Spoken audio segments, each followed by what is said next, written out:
Yeah, and then the slide, yeah, yes, it's going to do that.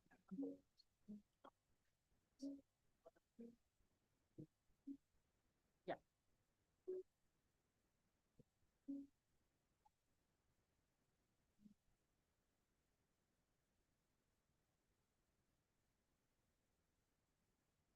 Good morning, everybody. We're just waiting for our speakers to come through. They're just in an adjoining room, so we'll be starting shortly.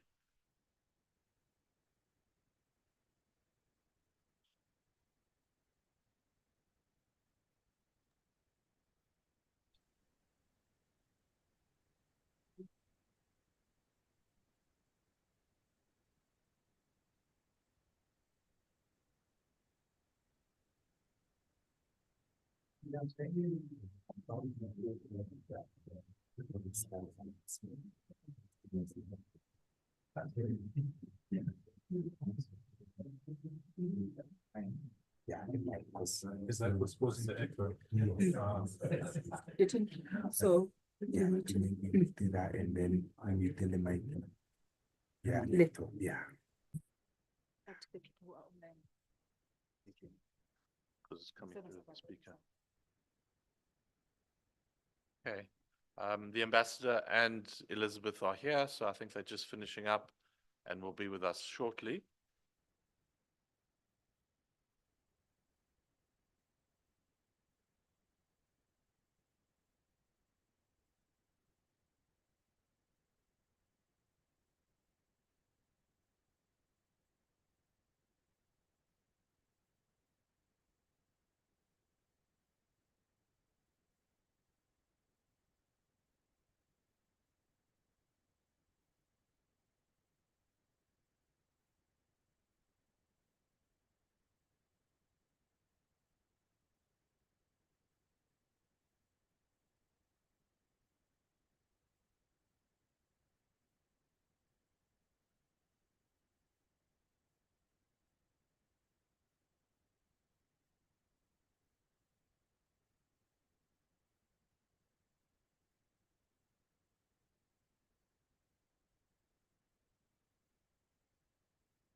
Okay, good morning, everybody, and good afternoon if you're watching us from China, or good evening if you're watching us from the Western Hemisphere. Welcome to the Capital Hotel, Menlyn, Maine. My name is Stephen Groost, and I'm from the South African Institute of International Affairs, SIA. We're delighted to have you all with us in the room, and we've got a nice online audience as well. So thank you very, very much for joining us. And the first big thank you must go to the Ambassador of China, Ambassador Wu Peng, for the support that the Chinese Embassy has given us in this project, and working together with us to, in the few weeks before the FOCAC starts, the Forum on China-Africa Cooperation, to look at Africa-China relations, but particularly through the lens of the environment and how Africa and China can work together on this big conundrum, this climate crisis that is affecting all of us. So I'm not going to speak for very long. I just want to introduce our Chief Executive, Elizabeth Sideropoulos, who will make a few remarks, and then we will have some remarks from the ambassador. Then please, we're going to do a group photo. And just one small change on the panels, where it says Alex Benkenstein from SIA, in the first panel, we're actually going to move him to the second panel, and Dr. Kobus van Staden, SIA Research Associate and China Global South podcast, Dr. Kobus will be moved to the first panel, but they'll just be a direct swap, given that their knowledge and material fits better in those areas. So, Elizabeth, over to you.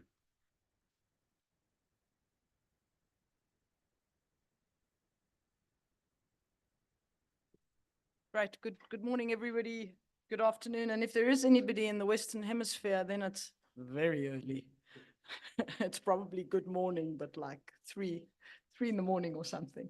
Anyway, it's lovely to have you all here, and Ambassador Wu, it's really a great pleasure to see you again and to have you here in South Africa as ambassador to really give even further impetus to the relations between our two countries. And let me also echo my colleague Stephen's comments on the support that we have received to be able to hold this conference today.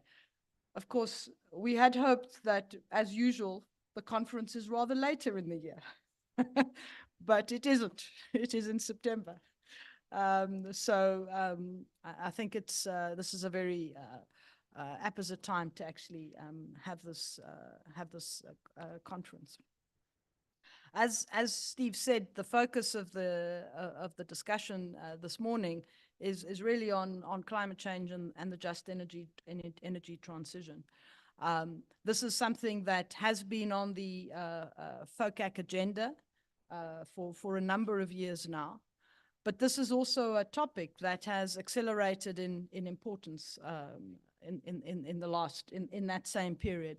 And certainly from a South African perspective, which is one of the countries on the African continent that not only has to think about adaptation when it comes to climate change, the challenge that I think most other African countries face, South Africa also has to apply its mind to its decarbonization, to mitigation. And in that context, of course, we were the first country to roll out a just energy transition partnership at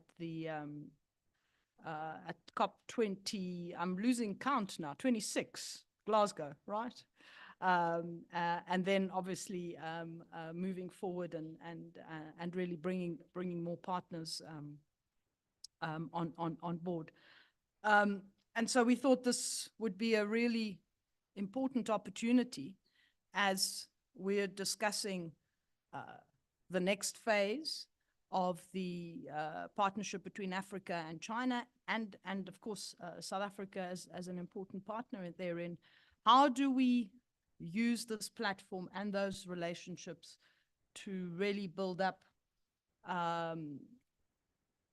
let's call them investment opportunities that help to address the mitigation challenges that African countries face.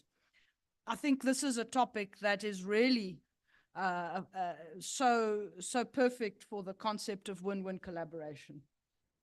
I think while China itself is dealing with the need to develop more low carbon growth trajectories, it's also a leader in renewable energies. If we're looking at some of the statistics, whether it is in developing manufacturing electric vehicles, whether it is in solar panels, these are areas where China has become a leader. And these are indeed areas where African economies create and have opportunities for deeper collaboration, but very also importantly, Africa has huge potential itself. Many of our countries are in the tropics or in the subtropics, where the sun is an important source of energy, and the opportunities really to be able to channel that in a way that builds up and diversifies our energy mix is very important.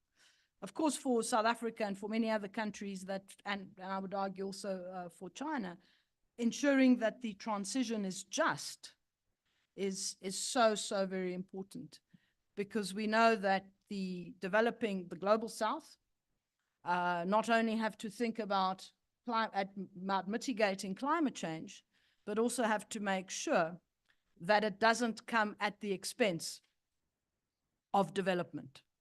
doesn't come at the expense of beginning to address the significant social inequalities and poverty that the Global South has to overcome. So I think the idea behind this conference is really to bring those issues into the conversation in terms of both the bilateral, but also the China continental, China-Africa partnership in the run-up to the Forum on China-Africa Cooperation in early September. I think it's fundamental to South-South cooperation, and an issue and a topic that both South Africa and China are very intricately associated with.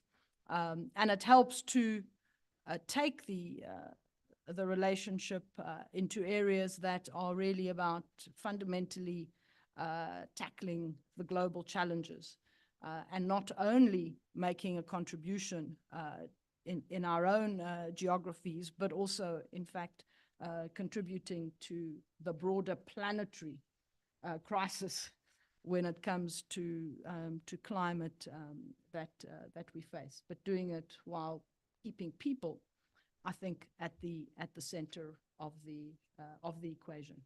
So I'm going to leave it there. There's going to be a lot of opportunity for us to go into more detail in these conversations with experts, as opposed to me, who is not an expert on these areas. So thank you all very much for being here. We're looking forward to the discussions coming out of this. There will be a report as well. And this also feeds into some of the other work that the Institute is carrying out, both on China-Africa relations, but also very importantly on climate, natural resources. Our program down in Cape Town, Climate and Natural Resources, that Alex Benkenstein leads, and also more broadly the work that we're doing on economic resilience and inclusion on the continent, of which climate, how we deal with climate, is a very, very important part. So let me stop there. Steve, are you going to? Yes. Thank you all very much.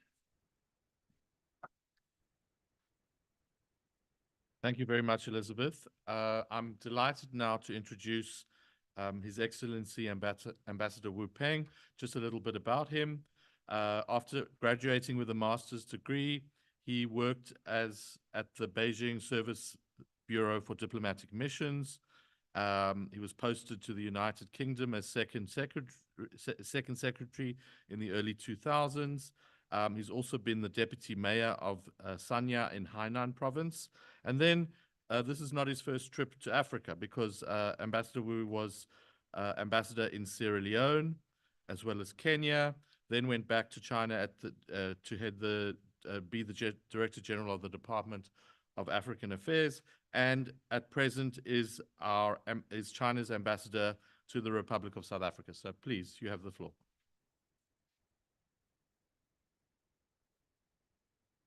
Thank you very much, Stephen, for your very kindly introduction. Distinguished Professor Elizabeth Sinteropoulos, I hope my pronunciation is correct. Ladies and gentlemen, good morning. It's my great pleasure to be invited to today's dialogue. This is actually the first think tank event for me after I arrived at this lovely country 2 months ago as Chinese ambassador to the Republic of South Africa. I'm very glad that to join some of our old friends, including Professor Elizabeth Sinteropoulos, and who I met 2 years ago, right? As well as Mr. Cobus van Stern. I noticed that you also here. I'm very surprised. But I'm a frequent reader of your website, China Global South Project, right? Thank you. Of course, I'm also very happy being able to make some new friends. But first, let me extend warm congratulations to South Africa Institute of International Affairs, SIA, on your 90th anniversary. It's quite a long time. Huh? It's long history with reputation think tank. Over the past 9 decades, SAIA made a remarkable achievements in research, analysis, and dialogue on international African affairs and South African affairs. You enjoy high prestige. In recent years, SAIA has been actively engaged in study of China-African relations and contribute to enhancing China-African relation and cooperation, which I deeply appreciate. Climate change, today's topic, is very relevant to all of us. It's a common challenge, actually, for all of humanity, and also a key area in China-Africa cooperation. Currently, global efforts to achieve the United Nations 2013 goals are far behind the schedule.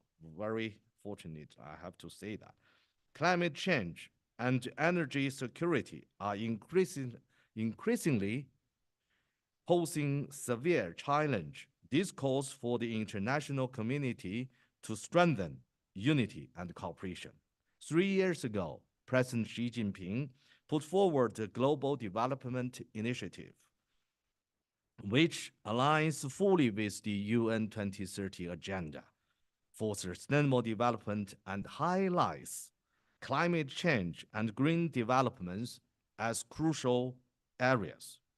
China actually is a pioneer in tackling climate change and driving the transition to green energy.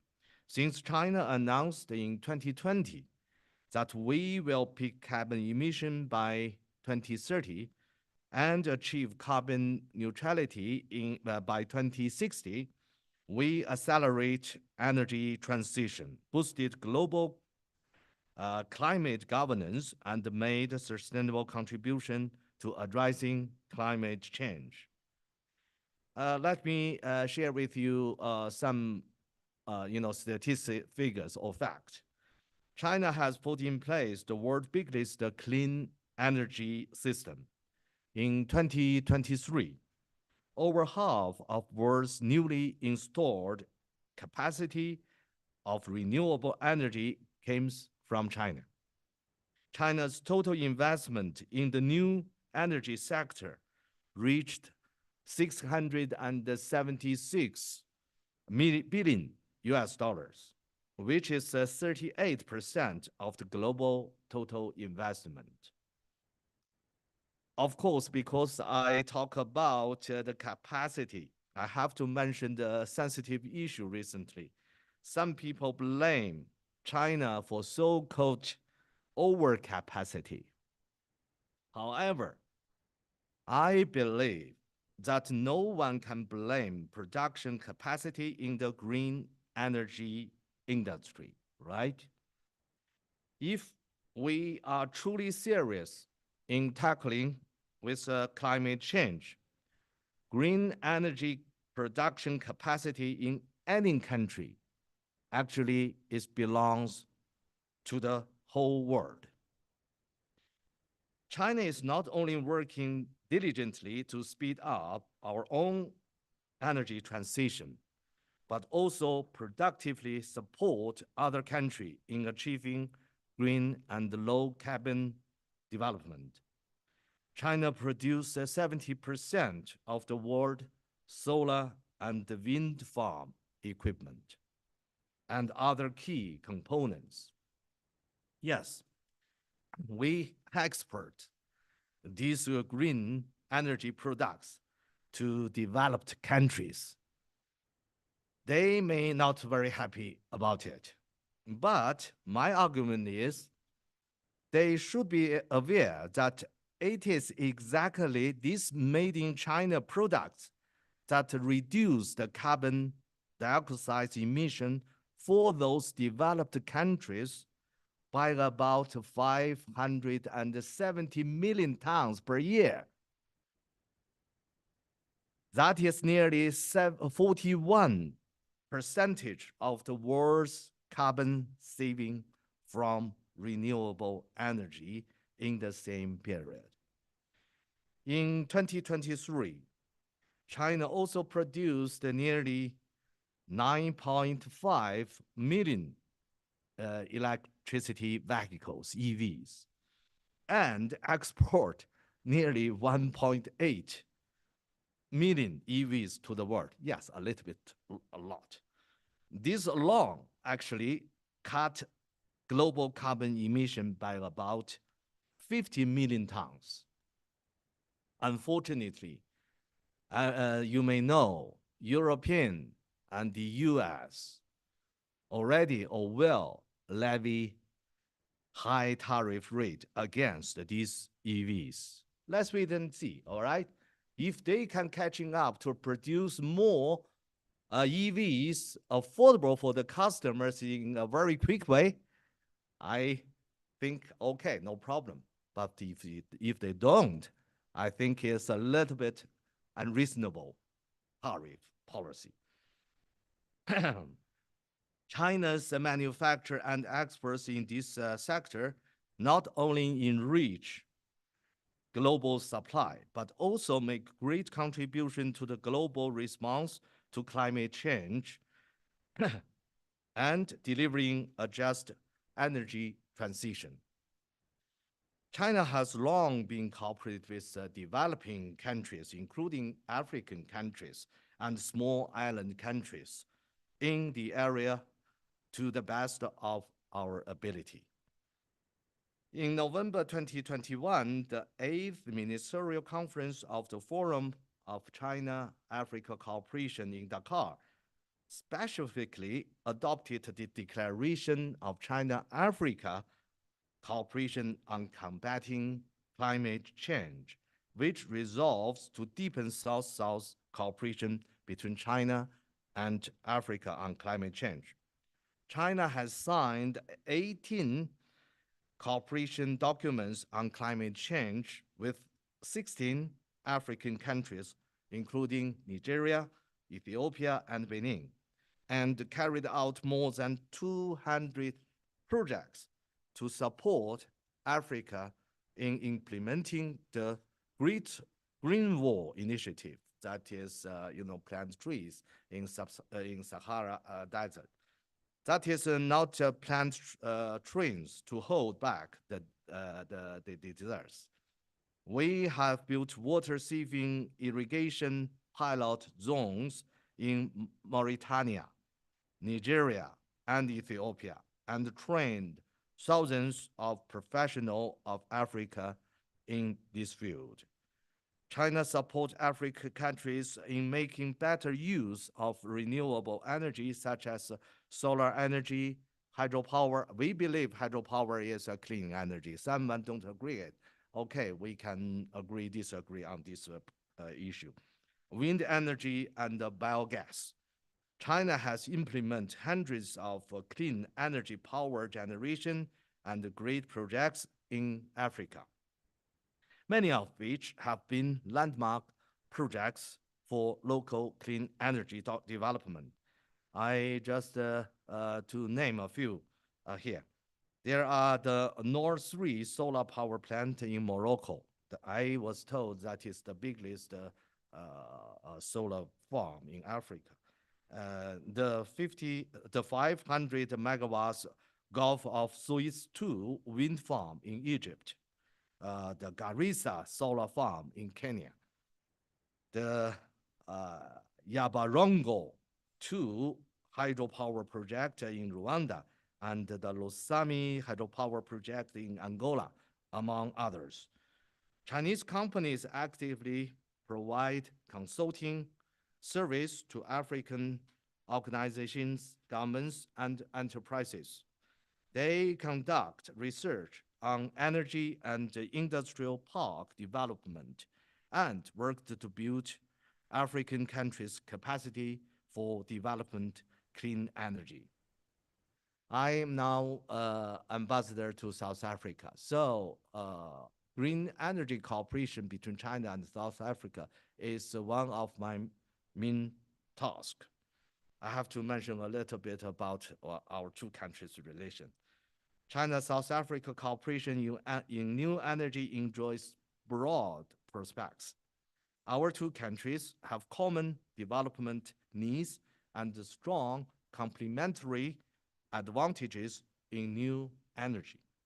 New energy cooperation has every potential to become a new growth driver and a highlight in the economic and trade cooperation between our two countries. Last year, our two sides co-hosts the China-South Africa New Energy Investment and Cooperation Conference. More than 170 Chinese and South African companies achieved fruitful result in expanding new energy investment cooperation. Both China and South Africa emphasized the role of technology in our new energy cooperation. We have initiated key collaborative projects as part of our intergovernmental international science and technology innovation cooperation. Collaboration between our universities is also thriving. For instance, China's Hebei University of Science and Technology and UNISA jointly established the International Research Laboratory of New Energy. Actually, yesterday evening, I had the honor to meet with your Minister Balad Nzimandi of Science and Innovation. We had great exchange and how to move forward cooperation in new energy technology between our universities and the laboratories. I think the potential is huge. Chinese invested companies actively participate in South Africa's new energy development and cooperation projects. In the Northern Cape province, the Daha Wind Power Project undertaken by Chinese Longyuan Group is the first wind farm in Africa that integrates investment, construction, and operation that is built by China. The Redstone concentrated solar thermal power is a little bit complicated and high-tech solar project. Plant undertaken by Power China is the first of its kind in sub-Saharan Africa. These projects not only provide a stable power supply to hundreds of thousands of households in South Africa, but have also improved the local environment to create massive local jobs. From His Excellency President and colleagues of DIRCO, I pay courtesy call to them after I arrived. I think all of them told me create jobs is South African government's or GNU's priority. As South Africa's strategic partner, I think my job is to work with your government together to contribute our share that can contribute, can create more jobs, especially for the youth. It's a little bit astonished that the rate is too high. These projects, of course, also improve the local environment, create jobs, and promoted the development of local industry and supply chain. Ladies and gentlemen, as Elizabeth just mentioned, FOCAC is also very, related with the climate change topic.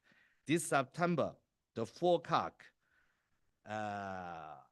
summit and the 9th Ministerial Conference will be held in Beijing. Chinese and African leaders will gather together in Beijing and chart the course for China-Africa cooperation in the future across the board under the theme, joined hands to advance modernization and build a high-level China-African community with a shared future. Green development has always been a critical area in China-Africa cooperation. For the upcoming FOCAC, we specifically set up a high-level meeting on industrialization, modern agriculture, and green development. Actually, when we discussed it, I was still in Beijing as DG. I found we have a lot of common language with African ambassadors based in Beijing. They said the topic green development must be in the theme of this panel discussion. And we totally agree with that. The FOCAC summit will again focus on the needs of Africa to address climate change and promote energy transition, as well as announce new sustainable measures for cooperation with Africa in the next 3 years. You know, our FOCAC is every 3-year round mechanism. China is ready to build strong synergy with Africa in energy development strategy, give full play to the role of the China-Africa Energy Cooperation Center, encourage Chinese enterprises to participate in the upgrade of energy facility in Africa, and continue to carry out energy cooperation in hydro power and other fields. I found private sector play a very important role in tackling climate change in Africa. You know, sometimes governments, we talk too much, but private sector, they are taking actions very quickly. So I respect them. I always facilitate them directly. I like to, you know, discuss the projects with those companies rather than just between governments and governments. Last but not least, on behalf of the Chinese Embassy in South Africa, I thank Saya for hosting the dialogue and all the guests from joining us today. I look forward to hearing your insights and wish today's dialogue a great successful. Thank you so much.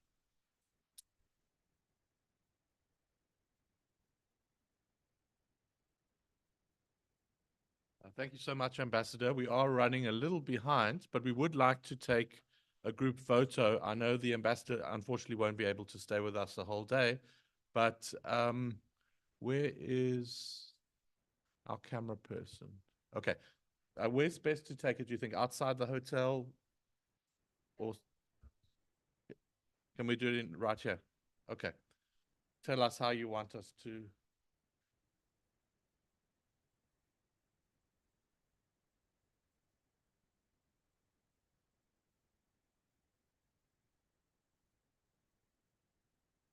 Okay, so everybody, if you could come forward.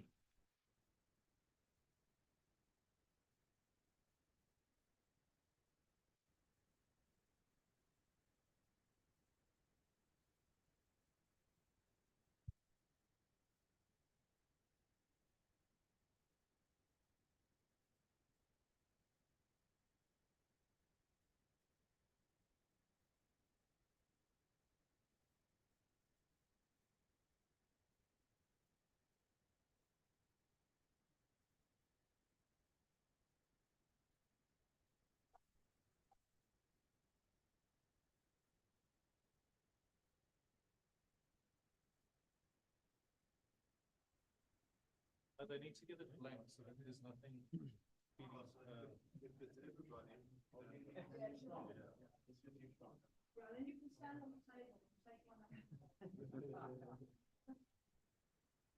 Sorry, ladies and gentlemen. Actually, my colleague will stay here to listen to your speech. I think that is very important.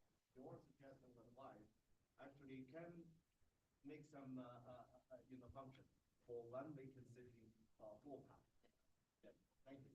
Sorry.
Okay, as everybody takes their seats, we are going to move into our first panel of two.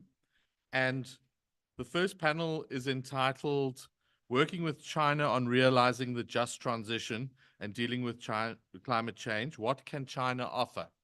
And the three speakers for this session, will be as mentioned earlier, Dr. Cobus van Staden, Global South podcast, China Global South podcast, and SIA Research Associate. Cobus used to be on the team at SIA, and he's still part-time on the team at SIA. Put it this way, he's still on the WhatsApp group, so maybe that's a sign of how close Cobus still is to us, and we look forward to hearing from you. That'll be followed by Olufunso Samorin, who is the Regional Principal Officer, Climate Change and Green Growth from the African Development Bank. Welcome. And then online, we're going to be joined by Dr. Zhao Taidong, Vice President of the Center for International Knowledge on Development, who's joining us online from Beijing. So, Dr. Zhao, we look forward to hearing your remarks. So, we are a little behind time. So if I can ask the presenters to try and keep to 10, maximum 15 minutes, we'll make up a little bit of time. And Cobus, you're welcome to come present here, or if you prefer from where you're sitting. But I think maybe up here will be best. Thanks.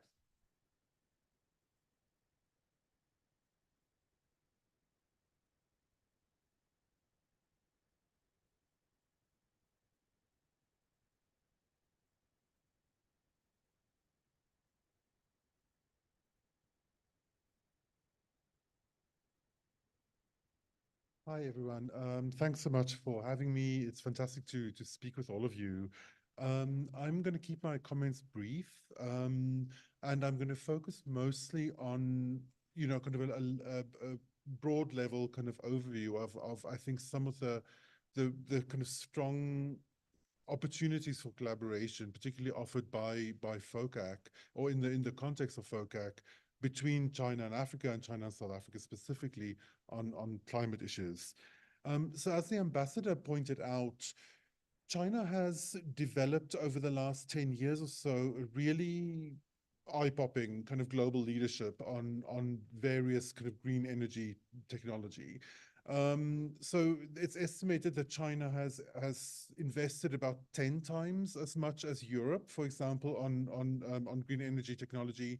And now we're talking about 70 to 80% of solar and wind components coming from China.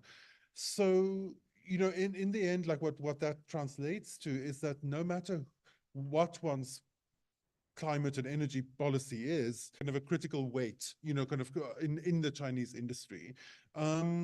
So, you know, when we talk about this, we tend to think about solar panels, of course, and solar panel construction is one example of this leadership.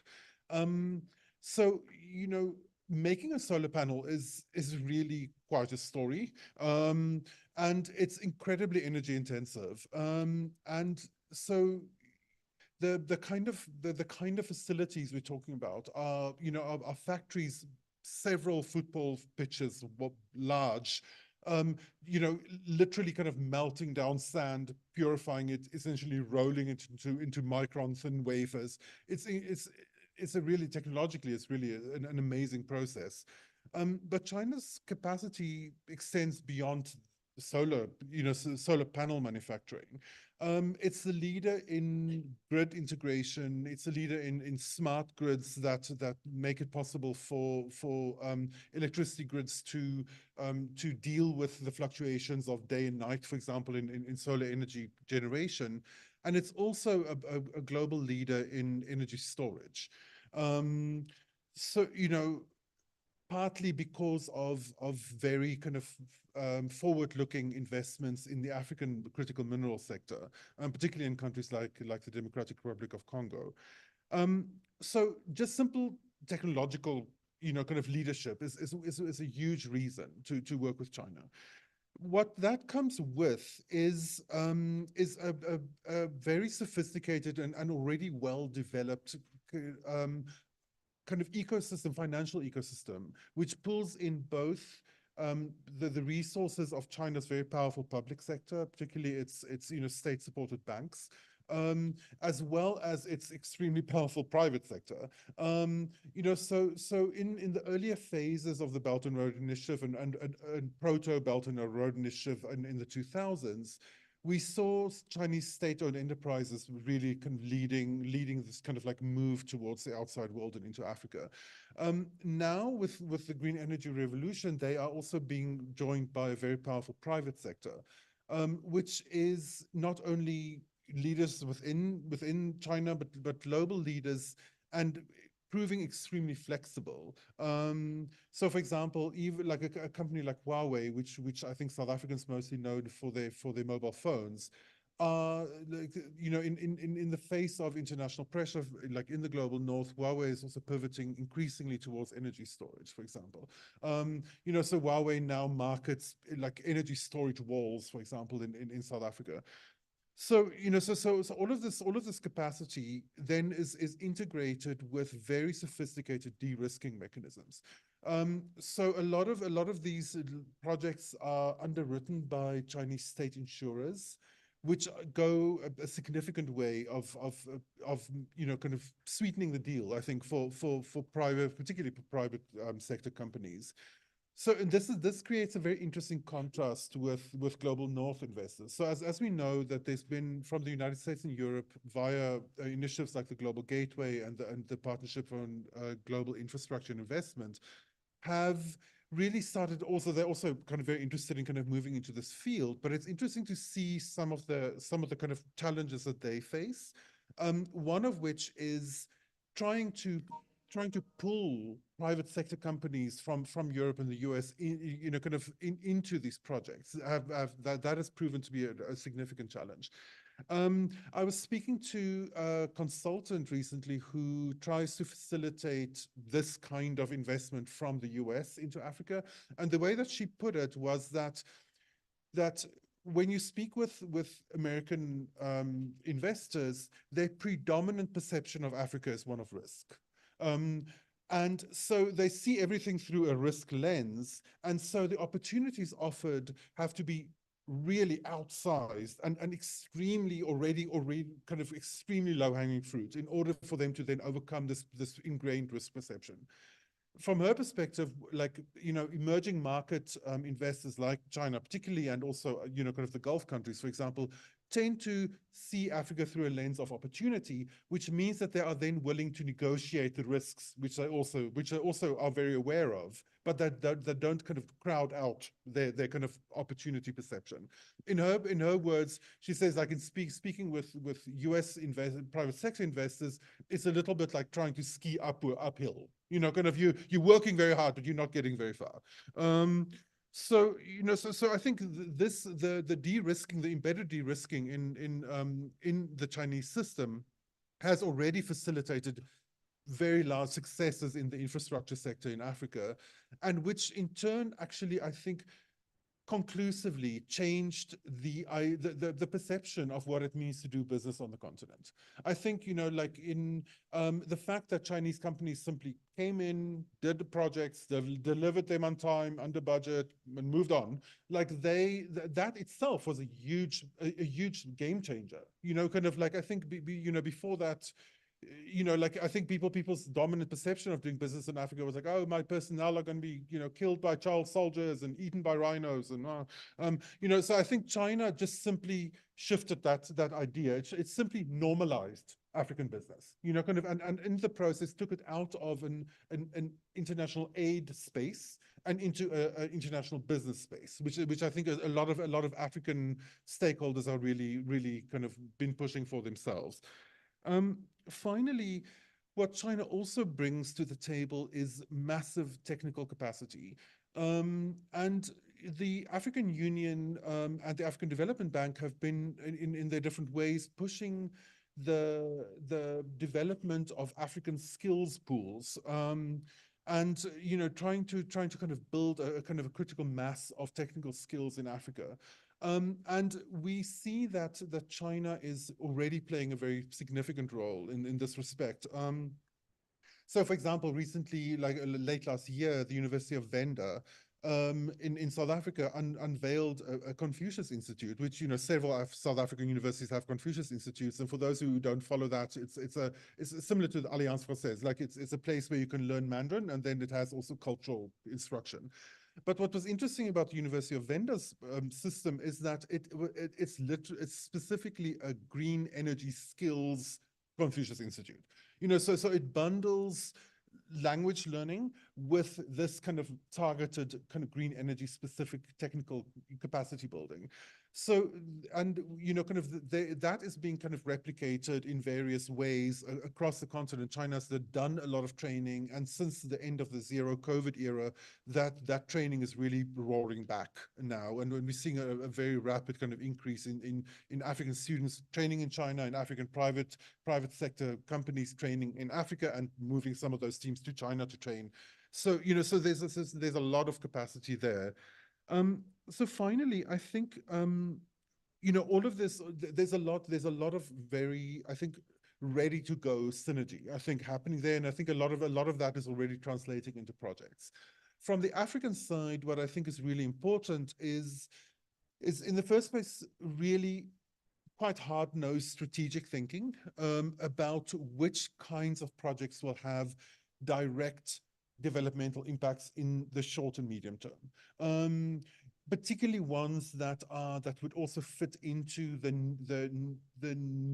newly kind of refined kind of funding model that I think that has become prominent in the Belt and Road since the early 2020s. You know, which is focusing on shorter implementation periods, smaller budgets, and mixed finance models. You know, I think it would really behoove the continent to think along those lines and strategically plan projects that fit into that framework and then can move forward very rapidly. What would also really help there would be to take a, kind of like the line that Africa has already set from in setting up the African Continental Free Trade Area, in looking at integration. Cross-border integration in the electricity field is already a long reality, and particularly in Southern Africa. Like the countries in Southern Africa have worked together in pooling and sharing electricity resources for a while. So that model sets up in embryo, I think, what could be an extremely kind of valuable way of maximizing solar potential in some countries with large energy demand in other countries. So if you look at a country like Namibia, I mean, basically no country in the world has as many bright sunny days as Namibia. It's basically, it could be the Saudi Arabia of solar energy. And so a country like Namibia has the potential to export energy to all of the kind of SADC region, and those kind of the storage, the generation, the grids, the cross-border grids needed to do that. China is roughly basically the only country in the world that really can kind of offer all of those different kind of like technology services, like different kind of players to make all of that happen. So a lot of that depends on African countries developing project pipelines that are really actionable, that are very practical, that already have buy-in and anchor demand set up, kind of from both corporate and state actors in Africa, and that also integrate African communities for broad-based electrification. So that kind of planning really is incumbent on the African side, because in a lot of ways, one of China's strengths in working with the continent is that it's extremely demand-driven. It doesn't come with a preset agenda of things it likes to achieve. It's very responsive to the development plans and energy plans from African actors. So in that sense, I think one of the big jobs, I think, on the African side is to make that cooperation easier. I think, kind of through prepping these projects and having them kind of ready to go, particularly, kind of for along kind of these big kind of moments like FOCAC, this year's FOCAC and the next FOCAC in 3 years, in order to set up these plans, have the kind of early work kind of implemented now, and then really kind of roaring into the future for the next FOCAC. Thank you. I'll stop there.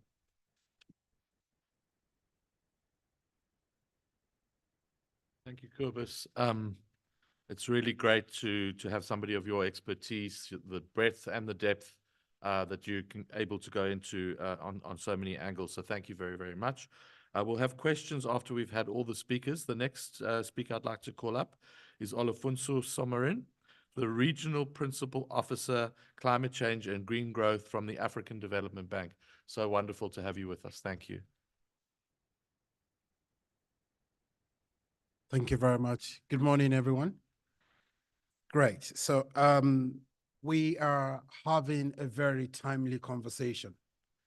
And I think the reason I call it a conversation and not necessarily a discussion is because obviously there are two partners involved, Africa and China on the one hand, but also we are in a marketplace, a global marketplace that is shifting in terms of narratives of who the actors are, but on the other hand as well, what the commodity is. And I think from today, in the next 10 minutes, I want to spend some time to talk about one of the actors, which is the African side of the story, but more importantly, to understand the context we're dealing with within Africa and to see some of the emerging shifts that we're experiencing, particularly in the green industrialization agenda. So allow me, and thank you very much, Kobus, very brilliant presentation on what China has been able to do at a global level. I think for me, so I represent a multilateral development bank, and our job is largely to raise the African flag everywhere, to talk about the opportunities in Africa, to talk about some of the innovations we're putting in place in terms of mobilizing investment, but also addressing those challenges where we hear, we don't have money to do development in Africa, but we we are very much at that forefront of changing conversation. But we cannot do that without first diagnosing what is the context in Africa? What is the reality that we're dealing with? And I think that honesty needs to come from Africans in order for us to be able to be a better player in this global market that is emerging. First, and for many of you, we would say that last year we had a number of global events. More importantly, there was one, the African Climate Summit, and that was trying to galvanize an African position on what we should be doing differently going forward. And that for me is the key word. What should Africa be doing differently going forward? The starting point is for us to remind ourselves that the global environment for industrialization is changing. This global environment is changing. If we were having this conversation 20 to 30 years ago, I think the conversation will largely be around what is happening in the EU space or what is happening in America. But today we've seen that China is providing leadership when it comes to the decarbonization of energy systems, the decarbonization of the industry, and you can say the decarbonization of the societies at large. And what we've seen in Africa is also another shift, another push towards an economic diversification agenda. We're constantly aware of the fact that it's not enough to be endowed with natural resources if you're still poor. It's not enough to have the abundant sunshine and talk about the numbers of the global reserves of everything that you command, and yet they don't translate into economic development. Now, I always ask the question, what makes a mineral critical? If the owners of the mineral, or if the people, or the location of the mineral is still very much in regions, the poorest regions of the world. And it's critical for whom? And those are some of the questions that we need to ask as we unpack what we're dealing with. So it's good to see that in all of our policy engagement, in all of in all of our, whether it's nationally determined contributions, we're seeing that development is very much at the forefront of the African agenda. Whether we do that through the energy lens, we do that through the climate lens, or the green industrialization, we are very much clear about the type of development that we want. And the reason why that is largely because we're still talking of a continent today where 600 million people do not have access to electricity. We're talking about 400 million people without access to clean water. We're talking about 900 million people without access to clean cooking. And these are challenges that are very critical. And we do know, all of us here do know, that energy has a role to play in solving those problems. But again, we shift away from this conversation around endowment, because how do you explain a situation where 40% of renewable energy resources are in the continent, and yet only 2% of the global financial flows are coming to that continent? And that mismatch, it's a challenge. But on the other hand as well, that mismatch represents enormous opportunities. And that's where I want us to anchor our conversation today. So what has happened in the last few years is that we have been able to have something that looks like a continental agenda. Today, at the African Union level and at the African Union Commission, we're beginning to have, some steady development of common position on either on green growth or green industrialization or on our climate action. And recently, some of us were in Addis, where we're talking about the carbon market. And that leadership is very important because it provides the space for us to be able to define what result will eventually look like. But it provides us the opportunity to look at what kind of strategic partnerships do we need. And I think it's very important to understand the role that the private sector plays. And I want to hang on what Kobe say at the end, that what China has been able to do is to bring the conversation from the traditional aid space to the business space. And that is the space for the private sector. And I think this is, over the years and from experience that we've seen, this is something that is very important. I want us to reflect on two global initiatives at the African level that are very important for us. The first one was launched at COP28, the African Green Industrialization Initiative. African Green Industrialization Initiative. And basically the idea is to recognize that we can unlock the enormous green potential on the continent through transformational investment, projects on the ground, but projects as well that are pushed for by the public sector through provision of enabling environment, but also having catalytic capital and concessional capital coming from MDBs like us and other philanthropies, and ultimately providing the space for the private sector to be able to drive the investment on the ground. And that strategic partnership arrangement is very critical, knowing that it's not enough for us to be in the extraction business of critical minerals, but we have to be in the value addition space. And the green industrialization led by Kenya is something to reflect on. In fact, the government of UAE committed about $4.5 billion and open to leverage private, public, and another form of capital for projects, transformational projects across the continent.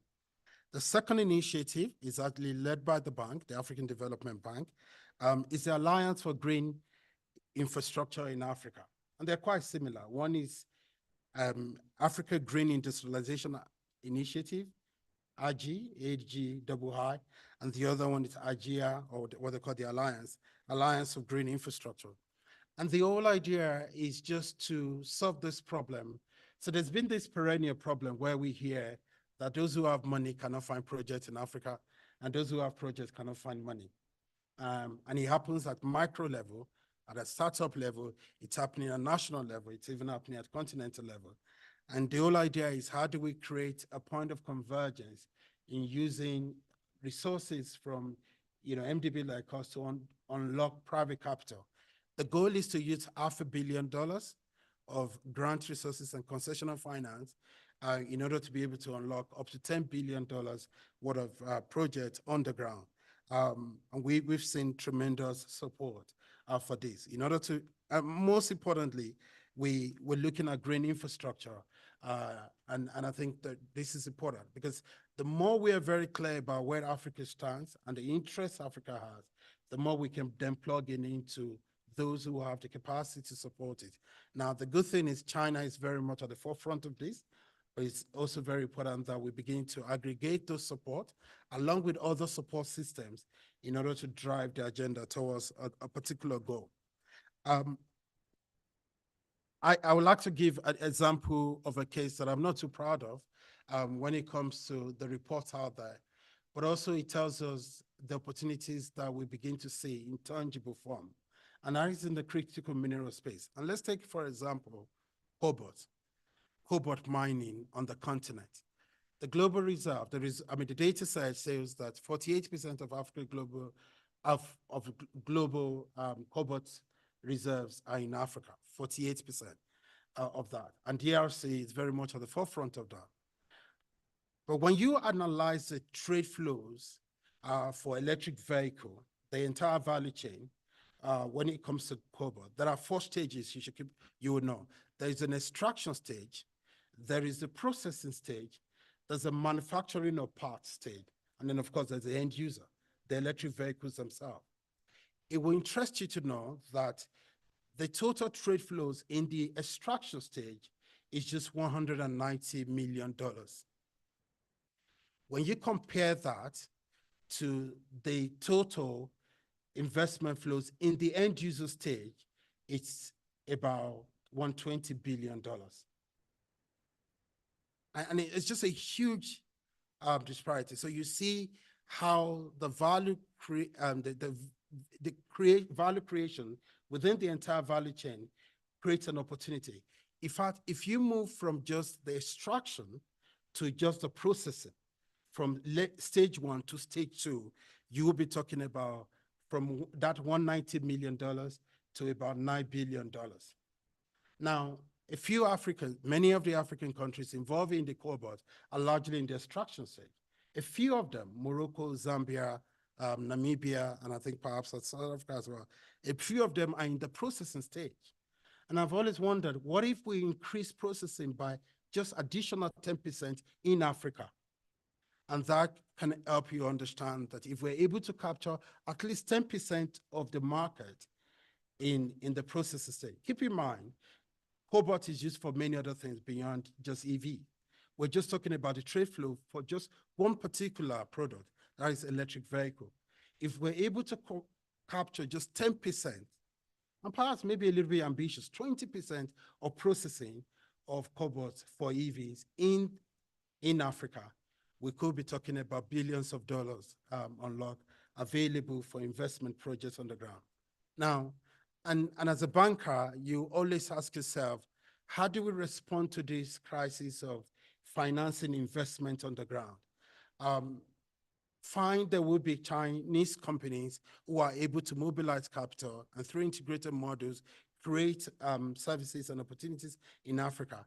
But also there are opportunities to look into how do we begin to unlock capital within Africa to partner with even our Chinese counterparts, so that the entire financing structure for this investment will not depend on the Chinese industry or the Chinese public capital.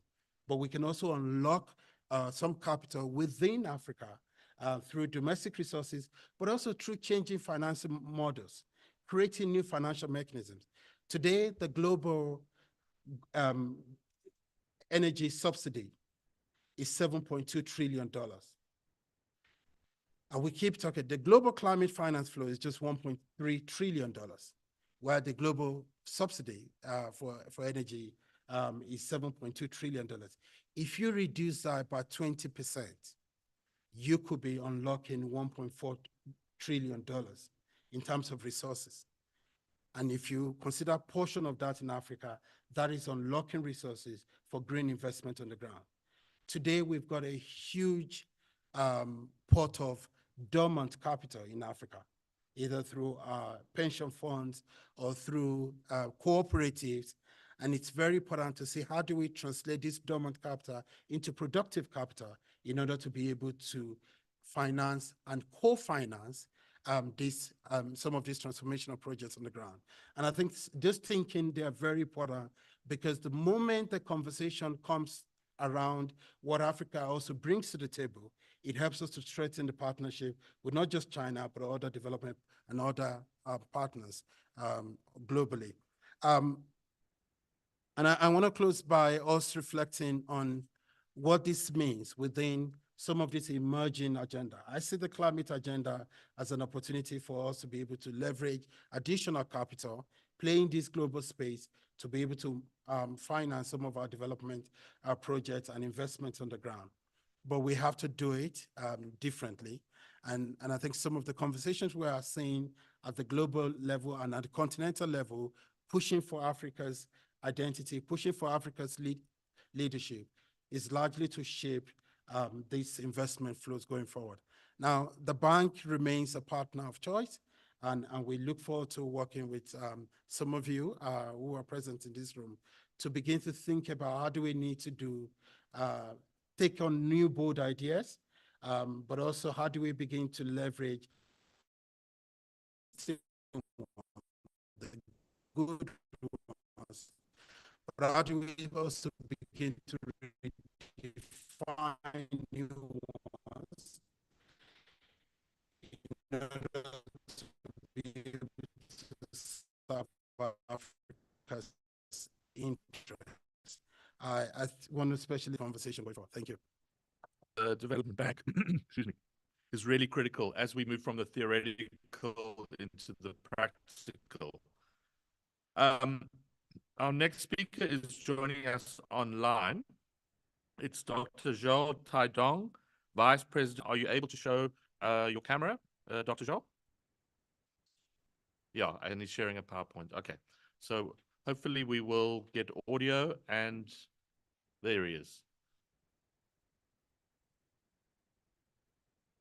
Okay, you're on mute. Okay. Yes, we can hear you perfectly. Thank you. Go ahead. Thank you. And thanks for the kind invitation from the Institute. It's, I think, a big honor for me to be in the meeting. Can I share my screen? I think, does it come out? Yeah. Okay. So let me just take maybe 1 minute to introduce CIKD and also how we maybe in the future maybe we can cooperate. CIKD was Center for International Knowledge on Development. Is a think tank affiliated with the Development Research Center of the State Council. It was announced by Chinese President Xi during September 2015. And we have 3 mandates. One, I think, is sort of to share China's own development experience. The second one is to promote China's international development cooperation. So that covers research on BRI, on GDI, the Global Development Initiative, but also China's foreign aid, international development cooperation, and the South-South cooperation. And then the third mandate is includes promoting the global implementation of the 2030 agenda. So we are currently also host a network on what we call the China-Africa Development Knowledge Network. We are also in the process of building this Global South Research Center, which was just announced in the 70th anniversary of the 5th peaceful coexistence anniversary. So before I start my presentation, I wanted to mention, like Professor Elizabeth, I have sent you an email, and we would like to invite you to the Institute when you are convenient to discuss maybe issues on sort of how we can, build a sort of this Global South Research Center to seek your advice. Anyway, so that's, my pre-discussion. So today, my presentation will be focusing on advancing China-Africa low-carbon transition cooperation. I will be very quick since many of the points have already mentioned by previous speakers. So we know China and Africa are long-term strategic partners, including political relationship in terms of trade, in terms of investment, in terms of project contracting. China has been like the largest African partners for 15 consecutive years. And in 2022, the direct investment has amounted to 3.4 billion. And Africa has been China's like the second largest contracting market. So I think that's the big context we can keep in mind. And then I wanted to very quickly give a review of China-Africa cooperation, largely in energy, but also in renewable energy sector. So we know China has a long history of engaging in Africa's energy sector. The first one actually is in hydropower. Was completed in 1960s, known as the King Kong hydropower station in Guinea. It was actually China's first foreign aid project in Africa's power sector. As you know, Cobus and also speakers mentioned, actually China's investment or aid is more demand-driven and responding to Africa's demands. So China's investment in the sector has followed closely in line with Africa's rich energy resource endowment, but also I think different countries' demands. So the investment has been in hydropower resources in Eastern and Western Africa, and also coal power sources in Southern Africa.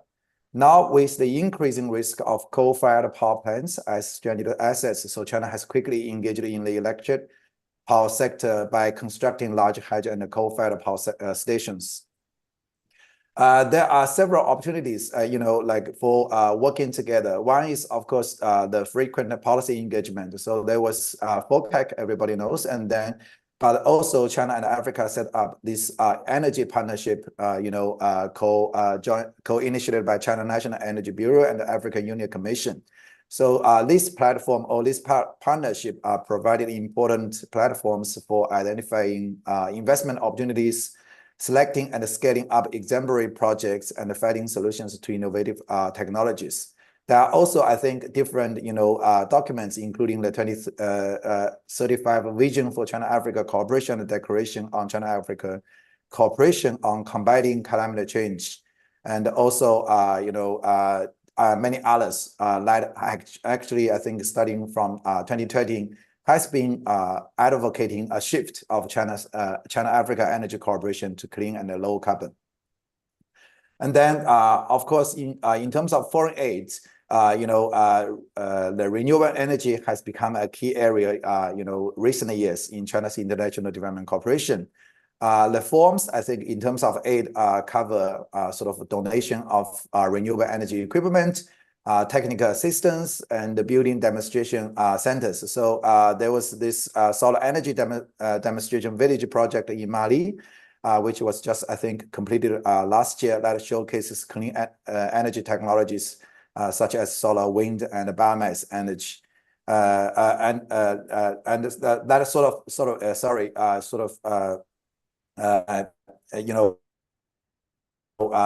served tens of thousands of people. China also, I think, built this China-Africa Clean Energy Technology Demonstration Center in Kenya to showcase different energy technologies. There are also, I think, starting from last year, the Chinese Ministry of Ecology and Environment launched this African Solar Belt program, committing more than 13.7 million for solar projects in the region.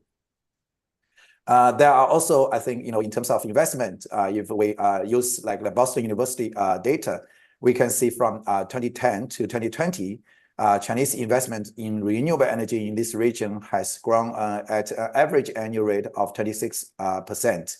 There are different projects, I think, that also was already mentioned in the ambassador speech, but I think there's also this one, Shenzhen-based Chinese company, BB Jump Technology, which I think, is worth noting, that has become one of the top off-grid solar enterprises in Nigeria. So there are also, contracting big projects like the largest wind and solar power in Kenya. The last one in terms of cooperation modalities, I want to emphasize is also about trilateral cooperation. So there were different efforts, like China worked with UNDP with the support of Danish government actually, and then worked in Zambia and Ghana in promoting renewable energy, like actually before the pandemic. The program lasted for 5 years, has achieved very good results. Recently, I think, there are also this China and Europe is launching this China-Europe-Africa Green Energy Development Forum. And also under the Belt and Road Initiative, China has been working with different European countries under this third-party market cooperation initiatives. There are many opportunities, I think, for upgrading China-Africa low carbon transition cooperation. Many of that has been mentioned. So China now has this big advantage in the field of renewable energy that has been mentioned already. But it is also should be noting is like this technological advancement has become a new engine of China's development cooperation with other countries in the global south. So BRI, if we are talking about this 2.0 or 3.0 version, has emphasized the greenness, and then the newest global development initiative, the GDI, have also highlighted climate change and low carbon and green development. And then there's also this transitioning to small and beautiful projects, whether it's on BRI and the GDI. So green energy, renewable energy projects are not like traditional mega infrastructure projects. They are largely quick to deliver and not like big projects. So and then it's also important to note, like China's policy and the commercial banks are also pushing forward green financing. For example, Sinosure, the biggest policy bank for providing insurance for China's foreign investment, has already issued a new guidance and also set up a specialized team to support a new energy foreign investment. And then, of course, from the Africa side, from the poor side, we also see a lot of opportunities. I think previous speakers mentioned China see Africa as opportunities. This is also the view from us when we are interviewing many Chinese companies. They see a lot of challenges, but under that challenge, they also see a lot of opportunities. The first one, of course, is Africa has a vast resource wealth, which I think everybody knows in the room. And then, but also, there are big opportunities because energy poverty still is a main concern. And then the different African countries has emphasized renewable energy in its efforts in fighting climate change. And then the AFCFTA, sort of like a big market, with a big population, are also like the factors, for Chinese investors. And then we do see like a transition into clean energy sources will allow Africa to bridge the development and the industrial gap, and without also working the same traditional development paths like many other countries. So I do want to talk about some because we do see the mismatch. On one side is the big opportunities. On the other side is like the very limited global investment flows. If we are talking about sort of investment in renewable energy, and then how China, what China can do more. I think and what China and Africa can do more jointly. One, I think, of course, from our opinion, is to improve communication at a multi-level and a multi-dimensional channels. We think, knowledge, skill, experience sharing is very, very important. It's not just about Africa to learn about China experience, but it's also about Chinese to understand the heterogeneity of the continent and the disparities in the difficulties faced by each country in the region. And then it will also be important, for China not just to engage in the different renewable energy project or just doing trade or investment, but also to to sort of providing or play a more active role in the consultancy or advisory and including capacity building programs.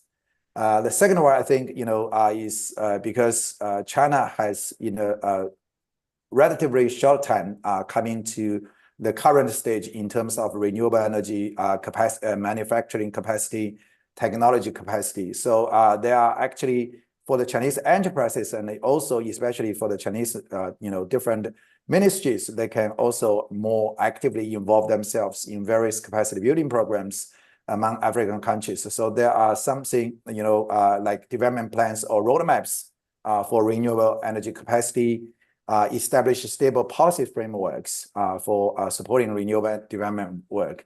But it's also important, to share the experiences in the in the early stage, like boosting infant wind turbine and the solar panel industries from the ground up or development manufacturing and financing capacities. So in terms of China's experience, we can discuss, I think, from different levels, like from macro level, how to develop cost-effective and technical feasible renewable energy development plan, and complemented by adequate industrial policy. From project level, how to ensure profitability of investors, especially when it comes to the price of the electricity, and with the help of technical assistance and the project preparation mechanisms. And then when it comes to financial levels, of course, the tax policy, the financing or, preferential loans. And then in terms of technical level, there are also technology transfer and capacity building experiences to share. And then the third point, I think, to build on current efforts, of course, is to actually to build more sort of encouraging more active local participation and ownership, so that, the investment or the aid project or the contracting have more sort of spillover effects to the local communities. So there are several things I think we can do jointly. One, of course, is to stick to this, what we call broad consultation, joint contribution, and shared benefits that's had been emphasized under the Belt Road Initiative, but also to enhance transparency through more effective data collection and regular reporting, and also connecting global ESG standards, but also impactful research and development partnerships. And then the last one, I think, of course, very important is in terms of innovative financing, because for renewable energy, actually, the private sector is playing a much bigger role. Not like traditionally, the SOEs are, in the infrastructure project in China or in Africa. But now, for the renewable energy sectors in China, actually, they are largely private sectors. So how to sort of reduce, reduce their perceptions on risks. So we think it's very, very important to do innovative financing. So instead of just like doing project by project, it will be maybe important like for AFDB and maybe Chinese policy banks or AIIB, we can work together and to sort of, build clean energy or clean financing partnership. So public funds can be used to catalyze private investment instead of blending financing project by project. We can make a paradigm shift. The other one, I think, very important for both Chinese aid and also for the Chinese policy banks is to sort of create a facility to maybe to help, to do feasibility studies or to prepare actually the energy pipelines, like mentioned before by previous speakers, so that private investment can feel safe to come in. The last one, I think, there are also small things like we can do together in terms of like, when we are doing, foreign aid projects. So we can do renewable energy plus. I think that's very, very important. When it comes to agriculture, when it comes to health facilities, we can also try to, improve energy sustainability for completed projects supported by China in the region, including transitioning some of the industrial parks into low carbon and smart energy innovation park. China is already piloting or supporting some of these efforts in the Southeast Asia region. I think we can do more in this regard in Africa. That's, I think, what I wanted to share. I'll stop here. Thank you.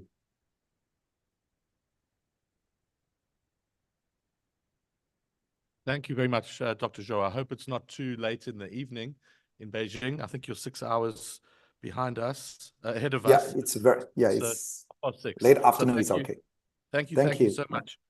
Just listening to the speakers on the panel, it just reminded me that we have SIA has researched a lot of these topics, and you'll find papers on our website around the coming of the electric vehicle and what it means for supply chains in Southern Africa. We've done work on ESG. Cobus has done some fantastic work on environmental, social, and governance aspects of projects, comparing Africa to Asia and learning lessons from that. We've done papers on green minerals, a particular one that we worked with Cobus on cobalt in the DRC. And then Cobus has got another couple of papers coming out quite soon. So we haven't advertised them directly here, but if you look on the SIA site, you'll be able to pick them up. Okay, the time is past my watch. Okay, let's see how we go. We've got about 25 minutes and then we will have caught up, but let's see how we go with questions and comments. I see there is one online, which I'll get to, but anybody in the room who'd like to take the first question or comment? Okay, at the back, then Garth. Just hold on. Just introduce yourself and use the mic. Thanks. Hi, everybody. Gillian Hamilton, and I co-lead a network of civil society organizations working in Africa. I have 4 questions, and I'm not quite sure if this is the right moment for them, and maybe people could come back to me at a later stage with responses. The first question, and I think Dr. Zhou mentioned this, is it would be interesting to hear more about how China is thinking about safeguarding the environmental and human rights when accessing transition minerals in Africa. Then the second question I have is around the debt issue in Africa, and specifically how China is helping unlock this issue. Sorry, we've had a cold going around at home. And then my third question is around the NCQG, thinking about the road to Baku and COP29 and what China is doing towards helping mobilize the NCQG. Sorry, what's the NCQG? Sorry, the new collective quantified goal on finance that civil society is talking about, needing about $1 trillion to unlock some of the challenges that we've got in developing countries. And within this, what the political role that China's playing to unlock the NCQG. And then my fourth question is, although I haven't heard a lot about it, there was a mention in Dr. Zhou's presentation about methane gas, and it would be interesting to hear about how much support China's giving to methane gas in Africa. And just so that everyone knows, from a civil society perspective, we're very concerned about the increase in methane gas in Africa. Great questions. Thank you. Short and sharp. Prof. Shelton? No, it's just for the online.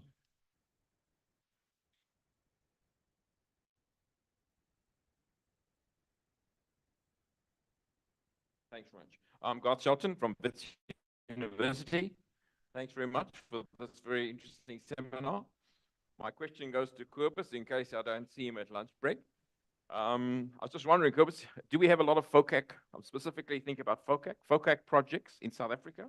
And how do we attract more FOCAC projects in the future? And really related to that, probably it's basically one question though. How can South Africa do better to attract more FOCAC projects to create this win-win outcome that Elizabeth spoke about earlier? Okay, thank you very much. Great, thank you. Anybody else? Yes, gentleman on my right.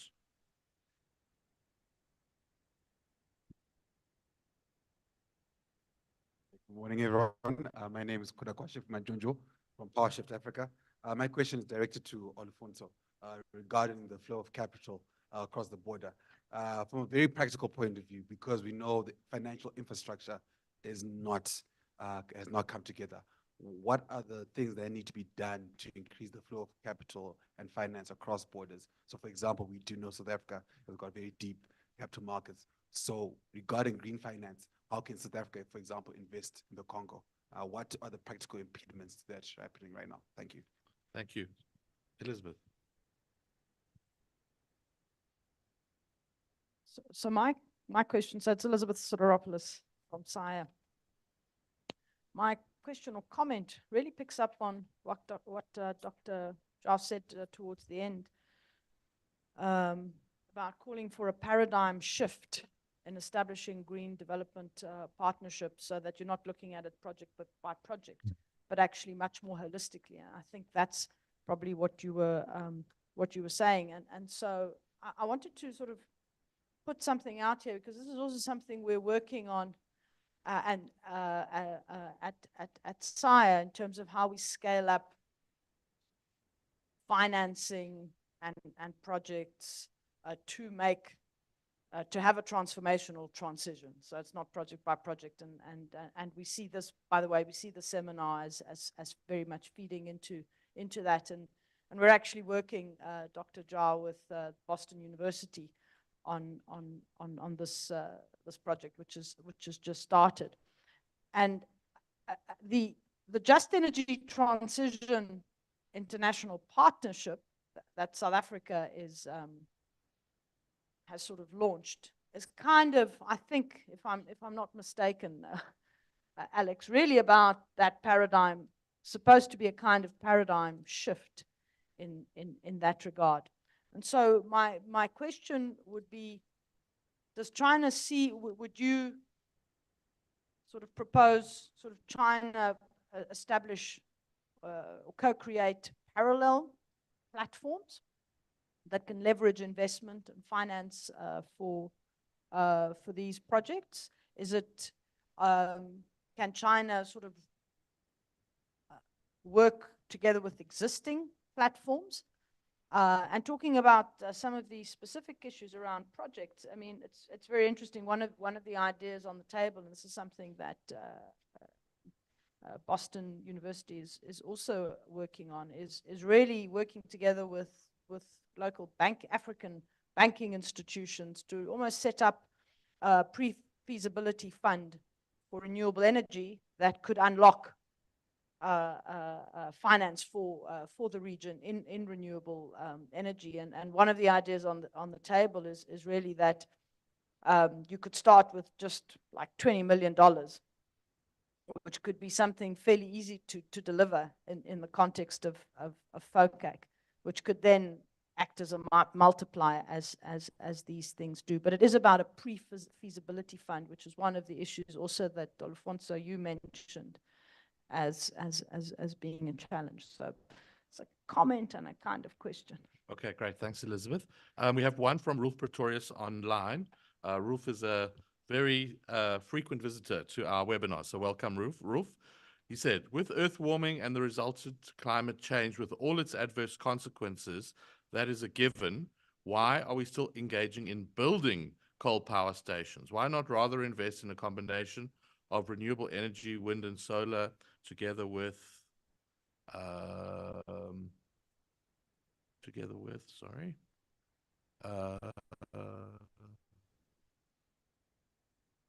Okay, I think that's the gist of it. Why are we still building coal power stations? They can still go on for some time, but the focus shouldn't the focus be on their replacements being clean energy? Okay, so who would like to, maybe I'll turn to you first, Kobus.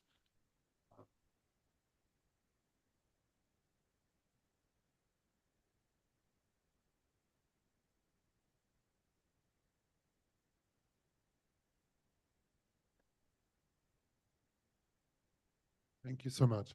I'm quickly skipping and jumping across some of the questions. In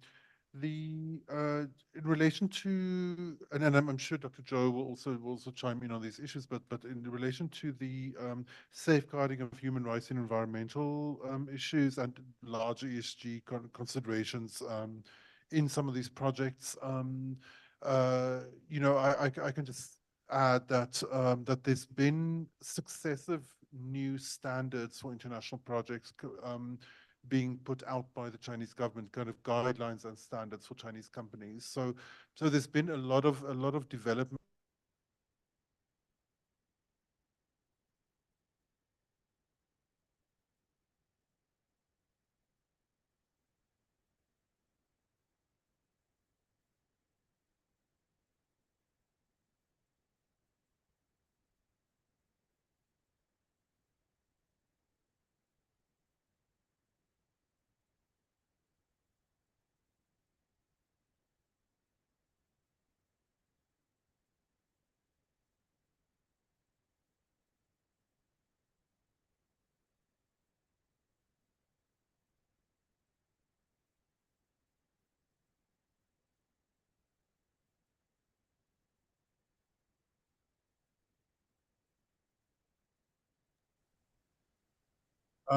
But you know, and a lot of those also include you know, diversified finance models where with equity investments, for example, from private sector companies.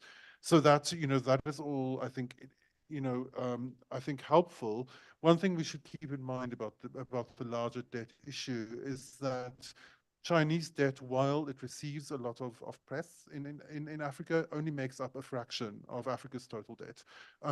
By far the largest lenders to Africa, and I think by far the largest debt problem, I think not only financially, but also in lots of other ways, like pension funds and Eurobond lenders mostly in Western countries.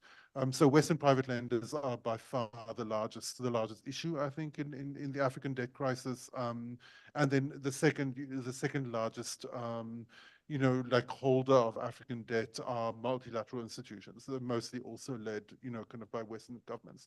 So, you know, so there, I think, you know, there's the brokenness of the global financial like architecture, the difficulty of Africa to access, you know, affordable and fair financing is its own crisis. Of which, you know, China is involved in like Chinese lending is involved in some of that, but they're not the whole problem. The really key part of the problem is how unfairly Africa is frequently treated in the international financial system, particularly also how overcharged Africa is. You know, recently there's been a lot of research showing that some African countries are charged 500% more than comparable countries in other parts of the world. So there's you know, kind of like inflated risk perception and also I think intransigence from private lenders on, you know, kind of mostly located in Western countries in the negotiation processes in Zambia have been really an issue, I think. Skipping ahead, then just on the FOCAC in South Africa, it's a really great question and quite difficult to answer, because you know, one of the hallmarks of FOCAC is that the projects announced at in FOCA communiques are frequently not necessarily they can be difficult to track. And so one of the in the run up to this FOCAC, like one of the things that a lot of African experts have been calling for is a more trackable FOCAC, kind of where it's easier for us to one-to-one kind of like connect commitments, kind of in communiques with actual lists of projects. So there are some kind of drifting around, but they are like it's a little bit kind of flexible and squishy in terms of what gets included there and what doesn't. In relation to how South Africa can track more FOCAC projects, I think it's it's this kind of project pipeline, like discussion that we were also having in earlier on, where I think bankable projects with demonstrated kind of like anchor offtake, agreements kind of built in already, sweeten the deal. They kind of just make it much easier for those to move forward. Thank you. Just to attempt some of the questions. So safeguarding environment and social values in Chinese projects in Africa. I think there's a data that we need to remind ourselves with, and that's the fact that most of the projects that are implemented by Chinese companies in Africa are not necessarily Chinese finance. Actually, the Chinese companies are largely some of them the largest implementers of even MDB finance projects on the continent. A lot of the projects funded by AFDB and the World Bank are actually implemented by China, Chinese private companies. So, and what that means is also the fact that the ENS safeguards and the frameworks that are expected by the MDBs are also very much executed by these Chinese projects. So, by these Chinese companies. So we're seeing an improvement in that. It's not yet there, but at least compared to what it used to be, I think there's a massive improvement in that. There was a question directed to me, and that is a question around what should be done or what needs to be done to increase capital mobilization and perhaps also a bit of a South-South investment partnership. How can South Africa get involved in investment in DRC? And just to tie that to Elizabeth's point. So I'll give you 4 things quickly. Number one, we need to reform the global financial system. And thanks, Kobus, you referred to that. Currently, there's a great push that it's not fit for purpose. It's not serving the interests of African countries anymore. The cost of capital, there's an injustice in the cost of capital. And ultimately, countries that are heavily indebted need the space available for them, the fiscal space to be able to invest in projects is dwindling. So that's a challenge. We need to reform the global financial system. Secondly, we also need to recognize that even financial frameworks or financial partnerships often need political frameworks in place, political structures in place. So it's important to invest in political relationship that can unlock the partnership that will trigger and unlock resources. Money and finance does not exist in a vacuum. It's very much nested within the overarching political arrangement that we can see. Third point is we need to create a number of innovative risk sharing facilities and models that can work for us and where we can spread risk in a way, either through resources or through partnerships, but also bringing in multiple actors in order to be able to share the risk involved in highly sensitive or perhaps high-risk investment areas. Now, I will always argue that, we need to do more with blended finance, and thanks to the last speaker, Professor Dr. Shah. And there are a number of examples, a number of ideas on how we can do blended finance better. But I think in the African context as well, we need a shift from blended finance to smart finance. And I'll tell you what that means. We're finding situations where we're using MDB resources or concessional resources to finance 90 to 100% of total project costs. So with the allocation available, you're only limited to probably 1 or 2 projects within an investment cycle of 3 to 5 years. However, in another setting, you could actually use that as a catalytic capital And, you know, if I had $100, should I use $90 to finance one project, or should I spread it across 4 key projects and put $25 each? And that $25 is able to crowd in private capital and even public capital in order to do the project. So then I can do 4 projects with my $100, or kickstart 4 projects at once. I suppose waiting to do 1 project 3 years and then wait for another 3-year cycle to do another project. So we need that level of smartness, not just to do blended finance in a way that we're very smart with the way we use concessional finance, the grant and the concessional loans that we have. Lastly, and I think the point again, we need a programmatic approach to green finance as opposed to project, and that's very important. A programmatic approach means we work at our partnership level. So if we say to be able to move this needle from one point to another, we're going to need this quantum of resources and this type of project.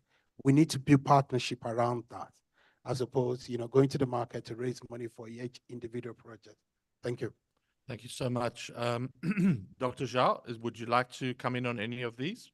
Just unmute your mic and you want to let maybe Professor Zhang to speak first? I think he raised his hand. Sorry, I see Professor Zhang. You may take the floor.